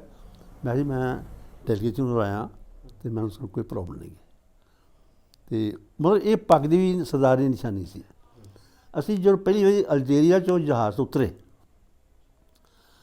ਅਤੇ ਅਲਜੀਰੀਆ ਸਾਡਾ ਸ਼ੋਅ ਸੀਗਾ, ਜਹਾਜ਼ ਉਤਰਿਆ ਉੱਤੇ ਕੋਈ ਸਾਡਾ ਜਹਾਜ਼ 15 ਮਿੰਟ ਲੇਟ ਸੀਗਾ। ਸਾਨੂੰ ਹੁਕਮ ਹੋਇਆ ਪਹਿਲਾਂ ਫਟਾਫਟ ਖਾਣਾ ਖਾਓ, ਬਾਅਦ 'ਚ ਗੱਲ ਕਰਿਓ। ਦੱਸਿਆ ਪਹਿਲਾਂ ਕਿ 16 ਬੰਦੇ ਸਨ ਆਪਣੀ ਟੀਮ ਦੀ ਇੰਡੀਆ ਵੱਲੋਂ, ਅਤੇ 16 ਦੇ 8 ਸਰਦਾਰ ਸਨ, ਪੱਗਾਂ ਵਾਲੇ ਸਰਦਾਰ, ਤਾਂ ਮਤਲਬ ਪੱਗਾਂ ਵਾਲੇ ਪੰਜਾਬੀ। ਜਦੋਂ ਨਿਕਲੇ ਤਾਂ ਲੋਕ ਸਾਰੇ ਹੈਰਾਨ ਵੀ ਆਹ ਕਿਉਂ ਬੰਦੇ ਕਿਹੋ ਜਾ ਨੇ, ਕਿੱਥੋਂ ਕਿਸ ਤਰ੍ਹਾਂ ਦੇ ਬੰਦੇ ਜੀ ਕਿਹੋ ਜਾ ਕੇ ਨੇ। ਵੇਖ ਕੇ ਜਦੋਂ ਅਸੀਂ ਖਾਣਾ ਖਾ ਕੇ ਉੱਥੇ ਆ ਗਏ ਅਤੇ ਫਿਰ ਚੱਲ ਗਏ, ਸਾਡਾ ਉਸਤਾਦ ਰਿਹਰਸਲ ਕਰ ਲਓ। ਅਸੀਂ ਰਿਹਰਸਲ ਕਰ ਉੱਥੇ ਆ ਗਏ, ਚਾਦਰ ਵਧੀਆ ਸਿੰਪਲ ਡਰੈਸ ਪਾਏ ਅਤੇ ਸਾਡਾ ਡਾਂਸ ਭੰਗੜਾ ਵੀ ਹੋਰ ਆਉਣਗੇ ਵੀ ਇਹ ਨਾਚ ਕਿਹੋ ਜਿਹੇ ਬੰਦੇ ਕੀ ਕਰ ਰਹੇ ਨਾਚ। ਤਾਂ ਪੰਜਾਬੀਆਂ ਦਾ ਠੱਲ ਹੈ, ਪੰਜਾਬੀਆਂ ਦਾ ਨਾਚ ਭੰਗੜਾ, ਇਹ ਆਪਣਾ ਮਕਾਮ ਆਪਣਾ ਹੀ ਇਹਦਾ ਕੋਈ ਵਿਰਸਾ ਨਹੀਂ, ਕੋਈ ਵਾਰਲੀ ਵਾਰਸ ਨਹੀਂ ਗਾ, ਇਹ ਸਾਡਾ ਰਹਿਣਾ। ਲੋਕਾਂ ਨਾਚ ਜੋੜਿਆ ਇਹਦੇ, ਲੋਕ ਬਹੁਤ ਨਾਚ, ਸਾਡਾ ਨਾਚ ਵੇਖ ਕੇ ਲੋਕਾਂ ਬਹੁਤ ਨਾਚ ਆਪਣੇ ਤਿੱਖੇ ਕਰ ਲਏ ਆ। ਭੰਗੜਾ ਪੰਜਾਬੀਆਂ ਦਾ ਅਤੇ ਭੰਗੜਾ ਹੀ ਆ। ਅੱਛਾ ਸਰ, ਇੱਕ ਚੀਜ਼ ਕਿ ਤੁਸੀਂ ਹੁਣ ਤੱਕ ਬਹੁਤ ਸਾਰੀਆਂ ਜੱਜਮੈਂਟਸ ਕੀਤੀਆਂ ਨੇ, ਔਰ ਅਲੱਗ-ਅਲੱਗ ਤੁਸੀਂ ਯੂਨੀਵਰਸਿਟੀਆਂ, ਕਾਲਜਾਂ ਜਾਂ ਹੋਰ ਜਿਹੜੇ ਫੈਸਟੀਵਲਸ ਹੈਗੇ ਨੇ ਉਹਨਾਂ ਦੇ ਉੱਪਰ ਜੱਜਮੈਂਟ ਦੇ ਉੱਪਰ ਤੁਸੀਂ ਬੈਠਦੇ ਹੋ। ਕੀ ਮਹਿਸੂਸ ਕਰਦੇ ਹੋ ਕਿ ਜਿਹੜਾ ਭੰਗੜਾ ਹੈ ਇਹ ਕਿਸ ਪਾਸੇ ਨੂੰ ਸਾਡਾ ਜਾ ਰਿਹਾ, ਜਾਂ ਇਹਦਾ ਕੀ ਸਰੂਪ ਹੁਣ ਹੋਣਾ ਚਾਹੀਦਾ ਸੀ, ਤੁਸੀਂ ਜੋ ਮਹਿਸੂਸ ਕਰਦੇ ਹੋ? ਦੇਖੋ ਜਿੱਥੇ ਯੂਨੀਵਰਸਿਟੀਆਂ ਦਾ ਸਵਾਲ ਹੈ, ਮੈਂ ਯੂਨੀਵਰਸਿਟੀਆਂ ਦੇ ਲਗਭਗ ਸਾਰੀਆਂ ਯੂਨੀਵਰਸਿਟੀਆਂ 'ਚ, ਕੁਰਕੇਤ ਯੂਨੀਵਰਸਿਟੀ ਵੀ ਅਤੇ ਜੰਮੂ ਕਸ਼ਮੀਰ ਯੂਨੀਵਰਸਿਟੀ, ਜੰਮੂ ਵਾਲੀ ਯੂਨੀਵਰਸਿਟੀ ਵੀ ਇੱਥੇ ਜੱਜਮੈਂਟ ਕੀਤੀ ਹੈ, ਪੰਜਾਬ ਦੀ ਸਾਰੀ ਯੂਨੀਵਰਸਿਟੀ ਜੱਜਮੈਂਟ ਕੀਤੀ ਹੈ। ਜਾਂ ਤੁਹਾਡਾ ਸਵਾਲ ਆ ਵੀ ਇਹ ਕੀ ਹੋਣਾ ਚਾਹੀਦਾ ਅਤੇ ਕੀ ਨਹੀਂ ਹੋਣਾ ਚਾਹੀਦਾ, ਬਿਲਕੁਲ ਇਹ ਸਵਾਲ ਬੜਾ ਔਖਾ ਇਸ ਵੇਲੇ। ਆਪਾਂ ਇੰਨੀ ਗਨੀਮਤ ਹੋ ਜਾਈਏ ਪਰ ਸਾਡਾ ਜਿਸ ਰੂਪ 'ਚ ਹੈ ਭੰਗੜਾ ਸਾਂਭਿਆ ਗਿਆ, ਸਾਂਭ ਲਿਆ ਇਹਦੇ, ਯੂਨੀਵਰਸਿਟੀਆਂ ਧੰਨਵਾਦੀ ਸਾਨੂੰ ਹੋਣਾ ਚਾਹੀਦਾ ਹੈ, ਪਰ ਜਿਹੜਾ ਪਿੰਡਾਂ 'ਚੋਂ ਨਿਕਲ ਗਿਆ, ਸਟੇਜਾਂ ਦਾ ਗਲਤ ਮਤ ਆ ਗਿਆ, ਉਹ ਘੱਟ ਤੋਂ ਘੱਟ ਯੂਨੀਵਰਸਿਟੀਆਂ ਕਰ ਰਹੀਆਂ ਨੇ। ਇਹ ਵਿੱਚ ਕੀ ਨਹੀਂ ਹੋ ਰਿਹਾ, ਉਹ ਅਜੇ ਕੋਚਾਂ ਦੇ ਵੱਸ ਹੈ, ਕੋਚਾਂ ਦੇ ਹੱਥ ਵੱਸ ਹੈ। ਕੋਚਾਂ ਨੂੰ ਚਾਹੀਦਾ ਹੈ ਆਪਣੀ ਸੱਭਿਅਤਾ ਦੇ ਨੇੜੇ ਰਹਿਣ, ਦੂਰ ਨਾ ਜਾਣੇ ਉੱਤੋਂ, ਅਤੇ ਜਾਪੇ ਵੀ ਲੋਕਾਂ ਦਾ ਨਾਚ ਹੈ, ਪੰਜਾਬੀ ਦਾ ਨਾਚ ਲੋਕਾਂ ਵਾਸਤੇ, ਅਤੇ ਲੋਕਾਂ ਲਈ ਰਹਿਣ ਦੇਣ ਨੂੰ। ਮੈਂ ਉਹਨਾਂ ਨੂੰ ਬੇਨਤੀ ਕਰਾਂਗਾ ਕੋਚਾਂ ਨੂੰ, ਅਤੇ ਤੁਸੀਂ ਪੈਸੇ ਕਮਾਓ, ਕੌਣ ਮਨਾ ਕਰਦਾ, ਤੁਹਾਡੀ ਰੁਜ਼ਗਾਰ ਆ, ਕਮਾਓ, ਲੇਕਿਨ ਸੱਭਿਆਚਾਰ ਨੂੰ ਹੱਥੋਂ ਨਾ ਛੱਡੋ। ਆਪਣੇ ਸੱਭਿਆਚਾਰ ਜੂ ਪੈਣ ਦਾ ਖਿਆਲ ਰੱਖੋ, ਉਹਦਾ ਜਿੱਦਾਂ ਹੈਗਾ ਉਹਨੂੰ ਤੋੜੋ ਨਾ, ਉਹਨੂੰ ਸ਼ਿੰਗਾਰ ਲਓ ਜਿੰਨਾ ਸ਼ਿੰਗਾਰਿਆ ਜਾਂਦਾ ਜੇ, ਜਿੰਨਾ ਸੱਭਿਆਚਾਰ ਸਾਂਭ ਲਓ ਉਹਨੂੰ। ਕੋਈ ਮੇਕਅਪ ਦੀ ਲੋੜ ਨਹੀਂ ਇਹਦੀ। ਪੰਜਾਬੀ ਖੂਬਸੂਰਤ ਜੁੱਸੇ ਵਾਲੇ ਨੇ, ਇਹਨਾਂ ਰੰਗ ਅੱਗੇ ਬੜਾ ਸੂਹਾ ਇਹਨਾਂ ਦਾ, ਰੰਗ ਸੂਹਾ ਲਾ ਇਹਨਾਂ ਦਾ, ਇਹਨੂੰ ਕੋਈ ਮੇਕਅਪ ਦੀ ਲੋੜ ਨਹੀਂ। ਜੇ ਤੁਰਲੇ ਪੱਗ ਬੰਨ੍ਹ ਲੈਂਦੇ, ਜਿਹੜਾ 6 ਫੁੱਟ 6.5 ਫੁੱਟ ਜਾਪਣਾ ਪੈਂਦਾ, ਇਹ ਤੋਂ ਵੱਡੀ ਹੋਰ ਗੱਲ ਕੋਈ ਨਹੀਂ। ਅਤੇ ਇਹਨੂੰ ਸੰਭਾਲੋ ਅਤੇ ਚੰਗੇ ਰਾਹ ਪਾਓ, ਚੰਗੇ ਰਾਹ ਤੁਰੇ ਜਾਓ, ਚੰਗੇ ਰਾਹ ਇਹਨਾਂ ਨੂੰ ਦੱਸੀ ਜਾਓ। ਤੁਸੀਂ ਗਾਈਡ ਉਹਨਾਂ ਦੇ ਗਾਈਡ ਕਰੀਓ, ਚੰਗੇ ਗਾਈਡ ਕਰੋ। ਜਜ਼ਬਾ ਟੀਵੀ ਦੇਖ ਰਹੇ ਪਿਆਰੇ ਦਰਸ਼ਕੋ, ਜਿੰਨੇ ਵੀ ਤੁਸੀਂ ਅੱਜ ਮਾਸਟਰ ਹਰਭਜਨ ਸਿੰਘ ਹੋਰਾਂ ਦੀ ਇੰਟਰਵਿਊ ਦੇਖ ਰਹੇ ਹੋ, ਉਹਨਾਂ ਦੀਆਂ ਗੱਲਾਂ ਸੁਣ ਰਹੇ ਹੋ, ਉਹਨਾਂ ਦੇ ਤਜਰਬੇ ਦੇਖ ਰਹੇ ਹੋ, ਇੱਕ ਗੱਲ ਉਹਨਾਂ ਨੇ ਜ਼ਰੂਰ ਕਹੀ ਹੈ ਕਿ ਜਿਹੜੇ ਭੰਗੜੇ ਦੇ ਕੋਚ ਨੇ ਉਹਨਾਂ ਨੇ ਗੁਜ਼ਾਰਿਸ਼ ਕੀਤੀ ਹੈ ਕਿ ਆਪਣੇ ਮੌਲਿਕਤਾ ਨੂੰ ਜਿਹੜਾ ਹੈ ਉਹ ਨਾ ਛੱਡੋ। ਉਹਦੇ ਨਾਲ ਇੱਕ ਗੱਲ ਮੈਂ ਜ਼ਰੂਰ ਮਾਸਟਰ ਜੀ ਹੋਰਾਂ ਤੋਂ ਕਹਾਉਣਾ ਚਾਹਾਂਗਾ ਕਿ ਜਿਹੜੇ ਅੱਜ ਕੱਲ੍ਹ ਸੱਭਿਆਚਾਰਕ ਗਰੁੱਪ ਨੇ, ਉਹਨਾਂ ਨੇ ਅਸਲ ਭੰਗੜੇ ਦਾ ਸਰੂਪ ਸਾਰਾ ਬਦਲ ਦਿੱਤਾ, ਜਾਂ ਜਿਹੜੇ ਅੱਜ ਕੱਲ੍ਹ ਅਸੀਂ ਫੰਕਸ਼ਨ ਕਰਦੇ ਉਹਦੇ ਵਿੱਚ ਅਸੀਂ ਸੱਭਿਆਚਾਰ ਗਰੁੱਪ ਜਿਹੜੇ ਅਸੀਂ ਬੁਲਾਉਂਦੇ ਹਾਂ, ਉਸ ਦੇ ਵਿੱਚ ਲੱਚਰਤਾ ਜਿਹੜੀ ਹੈ ਬੜੀ ਜ਼ਿਆਦਾ ਝਲਕਦੀ ਹੈ। ਸੋ ਬਹੁਤ ਸਾਰੇ ਜਿਹੜੇ ਸਾਡੇ ਲੋਕ ਨੇ, ਉਹਨਾਂ ਨੇ ਇਸ ਨੂੰ ਰੋਕਣ ਦੇ ਲਈ ਵੀ ਅਪੀਲਾਂ ਵੀ ਕੀਤੀਆਂ ਨੇ, ਪਰ ਹੋ ਸਕਦਾ ਹੈ ਕਿ ਸਰ ਤੁਹਾਡੀ ਗੱਲ ਉਹ ਲੋਕ ਸੁਣ ਕੇ ਥੋੜ੍ਹਾ ਜਿਹਾ ਮੰਨ ਲੈਣ, ਅਤੇ ਇੱਕ ਵਾਰੀ ਉਹਨਾਂ ਲੋਕਾਂ ਨੂੰ ਵੀ ਥੋੜ੍ਹੀ ਜਿਹੀ ਗੁਜ਼ਾਰਿਸ਼ ਕਰ ਦਿਓ ਕਿ ਭਾਈ ਇਸ ਸੱਭਿਆਚਾਰ ਨੂੰ ਸਾਂਭ ਲਓ। ਮੈਂ ਬੇਨਤੀ ਕਰਾਂਗਾ, ਤੁਹਾਡੀ ਗੱਲ ਬੜੀ ਵਧੀਆ। ਮੈਂ ਬੇਨਤੀ ਕਰਾਂਗਾ ਉਹਨਾਂ ਦੋਸਤਾਂ ਮਿੱਤਰਾਂ ਨੂੰ ਵੀ ਤੁਸੀਂ ਬਹੁਤ ਵਧੀਆ ਕੰਮ ਕਰ ਰਹੇ ਹੋ ਸੱਭਿਆਚਾਰ ਵਾਸਤੇ। ਇਸ ਤੋਂ ਵਧੀਆ ਕੋਈ ਹੋਰ ਸੱਭਿਆਚਾਰ ਢੋਲਕੀ ਛਾਣੇ ਫੜਨ ਤੋਂ ਰਿਹਾ ਕੋਈ? ਜਾਂ ਤੁਸੀਂ ਕਰ ਰਹੇ ਹੋ, ਤੁਸੀਂ ਰੋਟੀ ਕਮਾਓ, ਕੋਈ ਮਨਾ ਨਹੀਂ ਕਰਦਾ, ਇਹ ਤੁਹਾਡੀ ਰੋਟੀ ਹੈ, ਕਮਾਓ, ਕੋਈ ਗੱਲ ਨਹੀਂ। ਲੇਕਿਨ ਆਪਣੇ ਜੇਬ 'ਚ ਹੱਥ ਪਾ ਕੇ ਵੇਖੋ ਵੀ ਅਸੀਂ ਕਿੱਥੇ ਖੜ੍ਹੇ ਹਾਂ। ਆਪਣੀ ਗਰੀਬਾਂ 'ਚ ਹੱਥ ਪਾ ਕੇ ਆਪਣੇ ਧੌਣ 'ਚ ਹੱਥ ਰੱਖੋ ਕਿ ਸਾਡੀ ਧੌਣ ਹੋ ਸਕਦਾ ਕਿ ਚੰਬੜ ਗਿਆ। ਆਪਣਾ ਕਲਚਰ ਨੂੰ ਆਪਣੇ ਕੋਲ ਰਹਿਣ ਦਿਓ, ਇਹਨੂੰ ਤੋੜੋ ਨਾ, ਇਹਨੂੰ ਸ਼ਿੰਗਾਰ ਲਓ ਜਿੱਦਾਂ ਸ਼ਿੰਗਾਰਿਆ ਜਾਂਦਾ ਜੇ, ਇਹਨੂੰ ਵਿਗਾੜੋ ਨਾ, ਇਹਨੂੰ ਦੋ ਛੱਟ ਦਾਰੂ ਪੀ ਕੇ ਉੱਥੇ ਬੱਕਰੇ ਬੁਲਾ ਕੇ ਅਤੇ ਨੱਚਣ ਟੱਪ ਲੈਣਾ, ਇਹ ਕੋਈ ਖੇਡ, ਕੋਈ ਸੱਭਿਆਚਾਰ ਨਹੀਂ ਜੇ। ਭੰਗੜਾ ਪਾਓ, ਗਿੱਧਾ ਪਾਓ, ਝੂਮਰ ਪਾਓ, ਜੋ ਪਾਉਣਾ ਹੈ, ਇਹਨੂੰ ਸ਼ਿੰਗਾਰ ਲਓ ਜਿੱਦਾਂ ਸ਼ਿੰਗਾਰਿਆ ਜਾਂਦਾ ਜੇ, ਇਹਦੀ ਖੂਬਸੂਰਤੀ ਪੈਦਾ ਕਰ ਲਓ, ਫੇਸ ਗ੍ਰੇਸ ਲੈ ਆਓ ਅਤੇ, ਲੇਕਿਨ ਇਹਨੂੰ ਵਿਗਾੜੋ ਨਾ। ਇਹਦੇ ਐਕਸ਼ਨ, ਗਲਤ ਐਕਸ਼ਨ ਨਾ ਕਰੋ ਲੋਕਾਂ ਦੇ ਲੋਕਾਂ ਦੇ ਵਿਚਾਰੇ ਫਕੀਰ ਲੋਕ ਨੇ, ਜੋ ਉਦਯੋਗ ਸਟੇਜ ਤੋਂ ਝੋਲੀ ਪਾ ਕਰ ਚਲ ਜਾਣਾ, ਨਾ ਜਾ ਕੇ ਆਖਣਾ ਉਹ ਬੰਦਾ ਕਰ ਰਹੇ ਸੀ, ਉਹਨੂੰ ਚੰਗਾ ਲੱਗਾ। ਲੋਕ ਇਹ ਨਾ ਆਖਣ, ਲੋਕ ਤਾਂ ਤੁਸੀਂ ਜੋ ਪੇਸ਼ ਕਰਦੇ ਹੋ, ਲੋਕ ਆਪਣੀ ਝੋਲੀ ਪਾ ਕਰ ਰਹੇ, ਉਹ ਸਾਹਮਣੇ ਜਾ ਕੇ ਖੁਸ਼ਬੂ ਆਏ ਨਾ ਤੁਹਾਡੇ ਗੱਲਾਂ 'ਚੋਂ, ਤੁਹਾਡੇ ਨਾਚਾਂ 'ਚ ਖੁਸ਼ਬੂ ਆਵੇ, ਬਦਬੂ ਨਾ ਆਵੇ, ਘਰ ਜਾ ਕੇ ਸੁੱਟਣਾ ਦੇਣ ਕਰਕੇ। ਇਹ ਧਿਆਨ ਰੱਖੋ ਇਸ ਗੱਲ ਦਾ। ਉਹਨਾਂ ਕੋਚਿਸ ਨੂੰ, ਉਹਨਾਂ ਸਟੇਜਿਸ ਕਲਾਕਾਰਾਂ ਨੂੰ ਮੈਂ ਬੇਨਤੀ ਕਰਾਂਗਾ ਵੀ ਤੁਸੀਂ, ਤੁਹਾਡੀ ਰੋਟੀ ਹੈ, ਤੁਸੀਂ ਕਮਾਓ ਜਿੱਦਾਂ ਸਿੱਧਾ ਖੂਦ, ਲੇਕਿਨ ਲੋਕਾਂ 'ਤੇ ਰਹਿਮ ਕਰੋ ਅਤੇ ਬਖਸ਼ਿਸ਼ ਕਰੋ ਲੋਕਾਂ 'ਤੇ, ਅਤੇ ਆਪਣੀ ਖੁਸ਼ਬੂ ਵੰਡੋ ਵੀ ਲੋਕ ਆਪਣੇ ਵਿਹੜੇ 'ਚ ਖੁਸ਼ਬੂ ਖਿਲਾਰ ਜਾ ਕੇ। ਅੱਛਾ ਸਰ, ਇੱਕ ਹੁਣ ਆਪਾਂ ਬਾਈਂਡ ਅਪ ਕਰਦੇ ਹਾਂ। ਉਸ ਤੋਂ ਪਹਿਲਾਂ ਮੈਂ ਚਾਹਾਂਗਾ ਕਿ ਜੇ ਅਗਰ ਤੁਹਾਡੇ ਮਨ ਦੇ ਵਿੱਚ, ਤੁਹਾਡੀ ਯਾਦਾਂ ਦੀ ਚੰਗੇਰ ਦੇ ਵਿੱਚੋਂ ਕੁਝ ਹੋਰ ਸਾਂਝਾ ਕਰਨਾ ਚਾਹੁੰਦੇ ਹੋ, ਜਿਹੜਾ ਚਾਹੇ ਉਹ ਤੁਹਾਡਾ ਮਿੱਠਾ ਤਜਰਬਾ ਹੈ, ਚਾਹੇ ਕੌੜਾ ਤਜਰਬਾ ਹੈ, ਉਹ ਅਗਰ ਤੁਸੀਂ ਸਾਂਝਾ ਕਰਨਾ ਚਾਹੁੰਦੇ ਹੋ ਤਾਂ ਪਲੀਜ਼ ਇੱਕ ਵਾਰੀ ਕਰ ਦਿਓ। ਮੈਂ ਅੱਜ ਤੱਕ ਇਹੋ ਹੀ ਬੇਨਤੀ ਕਰਾਂਗਾ ਵੀ ਆਪਣੇ ਮੁੱਢ ਨਾਲ ਨਾ ਟੁੱਟੋ। ਤੁਹਾਡਾ ਮੁੱਢ ਜੇ ਬਚਿਆ ਅਤੇ ਤੁਹਾਡਾ ਦਰਿਆ, ਜੋ ਮਰਜ਼ੀ ਦਰਿਆ ਦੀ ਛੱਲਾਂ ਹੋਣਗੇ, ਤੁਹਾਡਾ ਮੁੱਢ ਕਾਇਮ ਰਹੇਗਾ, ਕਿ ਤੁਹਾਡਾ ਮੁੱਢ ਪੁੱਟ ਨਹੀਂ ਸਕਦਾ ਕੋਈ। ਜਿੰਨੇ ਮਰਜ਼ੀ ਹਨੇਰੀਆਂ ਝੱਖੜ ਆਉਣ, ਜੇ ਤੁਹਾਡਾ ਮੁੱਢ ਕਾਇਮ ਹੈ, ਉਹਨੂੰ ਪੁੱਟਿਆ ਨਹੀਂ ਜਾਣਾ। ਆਪਣੇ ਮੁੱਢ ਨਾਲ ਜੁੜੋ, ਮੁੱਢ ਦੇ ਵਿੱਚ ਸਮਾ ਜਾਓ ਅਤੇ ਮੁੱਢ ਨੂੰ ਸਾਂਭ ਕੇ ਰੱਖੋ। ਇਹ ਮੇਰੀ ਬੇਨਤੀ। ਤਾਂ ਜਜ਼ਬਾ ਟੀਵੀ ਆ, ਹਾਂਜੀ, ਮੈਂ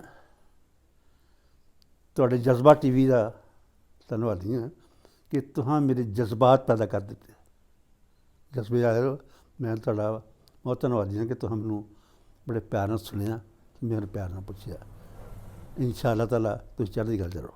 ਧੰਨਵਾਦ ਹੈ ਸਰ ਤੁਹਾਡਾ, ਕਿਉਂਕਿ ਤੁਹਾਡੇ ਵਰਗੀਆਂ ਸ਼ਖਸੀਅਤਾਂ ਜਿਹੜੀਆਂ ਨੇ ਇਹ ਸਮਾਜ ਦੇ ਲਈ ਰਾਹ ਦਸੇਰਾ ਨੇ ਔਰ ਆਉਣ ਵਾਲੀਆਂ ਜਿਹੜੀਆਂ ਸਾਡੀਆਂ ਪੀੜ੍ਹੀਆਂ ਨੇ ਉਹ ਤੁਹਾਡੇ ਜਿਹੜੇ ਪਾਏ ਪੂਰਨੇ ਨੇ, ਜੇਕਰ ਉਹਨਾਂ ਤੇ ਚੱਲਣਗੀਆਂ ਤਾਂ ਉਹਨਾਂ ਲਈ ਮੰਜ਼ਿਲ ਜਿਹੜੀ ਹੈ ਉਹ ਦੂਰ ਨਹੀਂ ਹੋਏਗੀ। ਔਰ ਮੇਰੇ ਖਿਆਲ ਦੇ ਵਿੱਚ ਜੋ ਤੁਸੀਂ ਸਾਨੂੰ ਦੱਸਿਆ ਜਾਂ ਜੋ ਅਸੀਂ ਤੁਹਾਡੇ ਬਾਰੇ ਸੁਣਿਆ, ਜੋ ਦਿਸ ਹੱਦੇ ਤੁਸੀਂ ਸਿਰਜ ਦਿੱਤੇ ਨੇ, ਆਉਣ ਵਾਲੇ ਜਿਹੜੇ ਨੌਜਵਾਨ ਨੇ ਉਹ ਸ਼ਾਇਦ ਹੀ ਉਹਨਾਂ ਦਿਸ ਹੱਦਿਆਂ ਨੂੰ ਜਿਹੜਾ ਹੈ ਉਹ ਪਾਰ ਕਰ ਸਕਣ। ਪਰ ਪ੍ਰਮਾਤਮਾ ਅੱਗੇ ਅਰਦਾਸ ਕਰਦੇ ਹਾਂ ਕਿ ਤੁਹਾਡੀ ਜਿਹੜੀ ਉਮਰ ਹੈ ਉਹ ਲੋਕ ਗੀਤ ਜਿੰਨੀ ਲੰਬੀ ਹੋਵੇ ਔਰ ਤੁਸੀਂ ਆਉਣ ਵਾਲੀਆਂ ਸਾਡੀਆਂ ਪੀੜ੍ਹੀਆਂ ਨੂੰ ਜਿਹੜਾ ਹੈ ਉਹ ਇਸੇ ਤਰ੍ਹਾਂ ਸੰਦੇਸ਼ ਦਿੰਦੇ ਰਹੋ। ਔਰ ਆਸ ਕਰਦੇ ਹਾਂ ਕਿ ਜਿੰਨੇ ਵੀ ਜਜ਼ਬਾ ਟੀਵੀ ਦੇਖ ਰਹੇ ਦਰਸ਼ਕ ਨੇ ਉਹ ਮਾਸਟਰ ਹਰਭਜਨ ਸਿੰਘ ਜੀ ਖੋਖਰ ਫੌਜੀਆਂ ਜੀ ਦੀਆਂ ਜਿਹੜੀਆਂ ਨਸੀਹਤਾਂ ਨੇ ਉਹਨਾਂ ਨੂੰ ਆਪਣੇ ਜੀਵਨ ਦੇ ਵਿੱਚ ਢਾਲ ਕੇ ਆਪਣੇ ਜੀਵਨ ਨੂੰ ਚੰਗਾ ਬਣਾਉਣਗੇ, ਉੱਥੇ ਨਾਲ ਨਾਲ ਜਿਹੜਾ ਸਮਾਜ ਹੈ ਉਸ ਨੂੰ ਚੰਗਾ ਬਣਾਉਣ ਦੇ ਵਿੱਚ ਅਹਿਮ ਆਪਣਾ ਜਿਹੜਾ ਯੋਗਦਾਨ ਪਾਉਣਗੇ। ਧੰਨਵਾਦ ਹੈ ਸਰ ਤੁਹਾਡਾ ਕਿ ਤੁਸੀਂ ਸਾਡੇ ਨਾਲ ਗੱਲਬਾਤ ਕੀਤੀ ਔਰ ਸਾਡੇ ਜਜ਼ਬਾ ਟੀਵੀ ਦੇ ਉੱਪਰ ਆ ਕੇ ਤੁਸੀਂ ਜਿਹੜੇ ਸਾਡੇ ਨੌਜਵਾਨ ਨੇ ਉਹਨਾਂ ਨੂੰ ਇੱਕ ਚੰਗੀ ਜਿਹੜੀ ਹੈ ਉਹ ਰਾਏ ਦਿੱਤੀ ਹੈ ਔਰ ਚੰਗੀਆਂ ਤੁਸੀਂ ਗੱਲਾਂ ਸਾਨੂੰ ਸੁਣਾਈਆਂ ਨੇ। ਮੈਂ ਆਸ ਕਰਦਾ ਕਿ ਇਹਨਾਂ ਦੇ ਤਜਰਬੇ ਤੋਂ ਤੁਸੀਂ ਸਿੱਖੋਗੇ ਔਰ ਨਾਲ ਹੀ ਗੁਜ਼ਾਰਿਸ਼ ਕਰਦਾ ਕਿ ਜਿੰਨੇ ਵੀ ਦਰਸ਼ਕ ਦੇਖ ਰਹੇ ਨੇ ਉਹ ਚੈਨਲ ਨੂੰ ਸਬਸਕ੍ਰਾਈਬ ਕਰਨ ਔਰ ਬੈਲ ਆਈਕਨ ਦਾ ਜਿਹੜਾ ਬਟਨ ਹੈ ਉਸ ਨੂੰ ਦਬਾ ਲੈਣ ਤਾਂ ਜੋ ਅਸੀਂ ਜਿਹੜੀਆਂ ਨਵੀਆਂ ਹੋਰ ਸ਼ਖਸੀਅਤਾਂ ਜਿਹੜੀਆਂ ਨੇ ਉਹ ਤੁਹਾਡੇ ਸਨਮੁਖ ਜਦੋਂ ਕਰਨੀਆਂ ਉਹਦਾ ਤੁਹਾਨੂੰ ਜਿਹੜਾ ਹੈਗਾ ਨੋਟੀਫਿਕੇਸ਼ਨ ਜਿਹੜਾ ਉਹ ਮਿਲ ਜੇ। ਸਤਿ ਸ਼੍ਰੀ ਅਕਾਲ ਸਰ।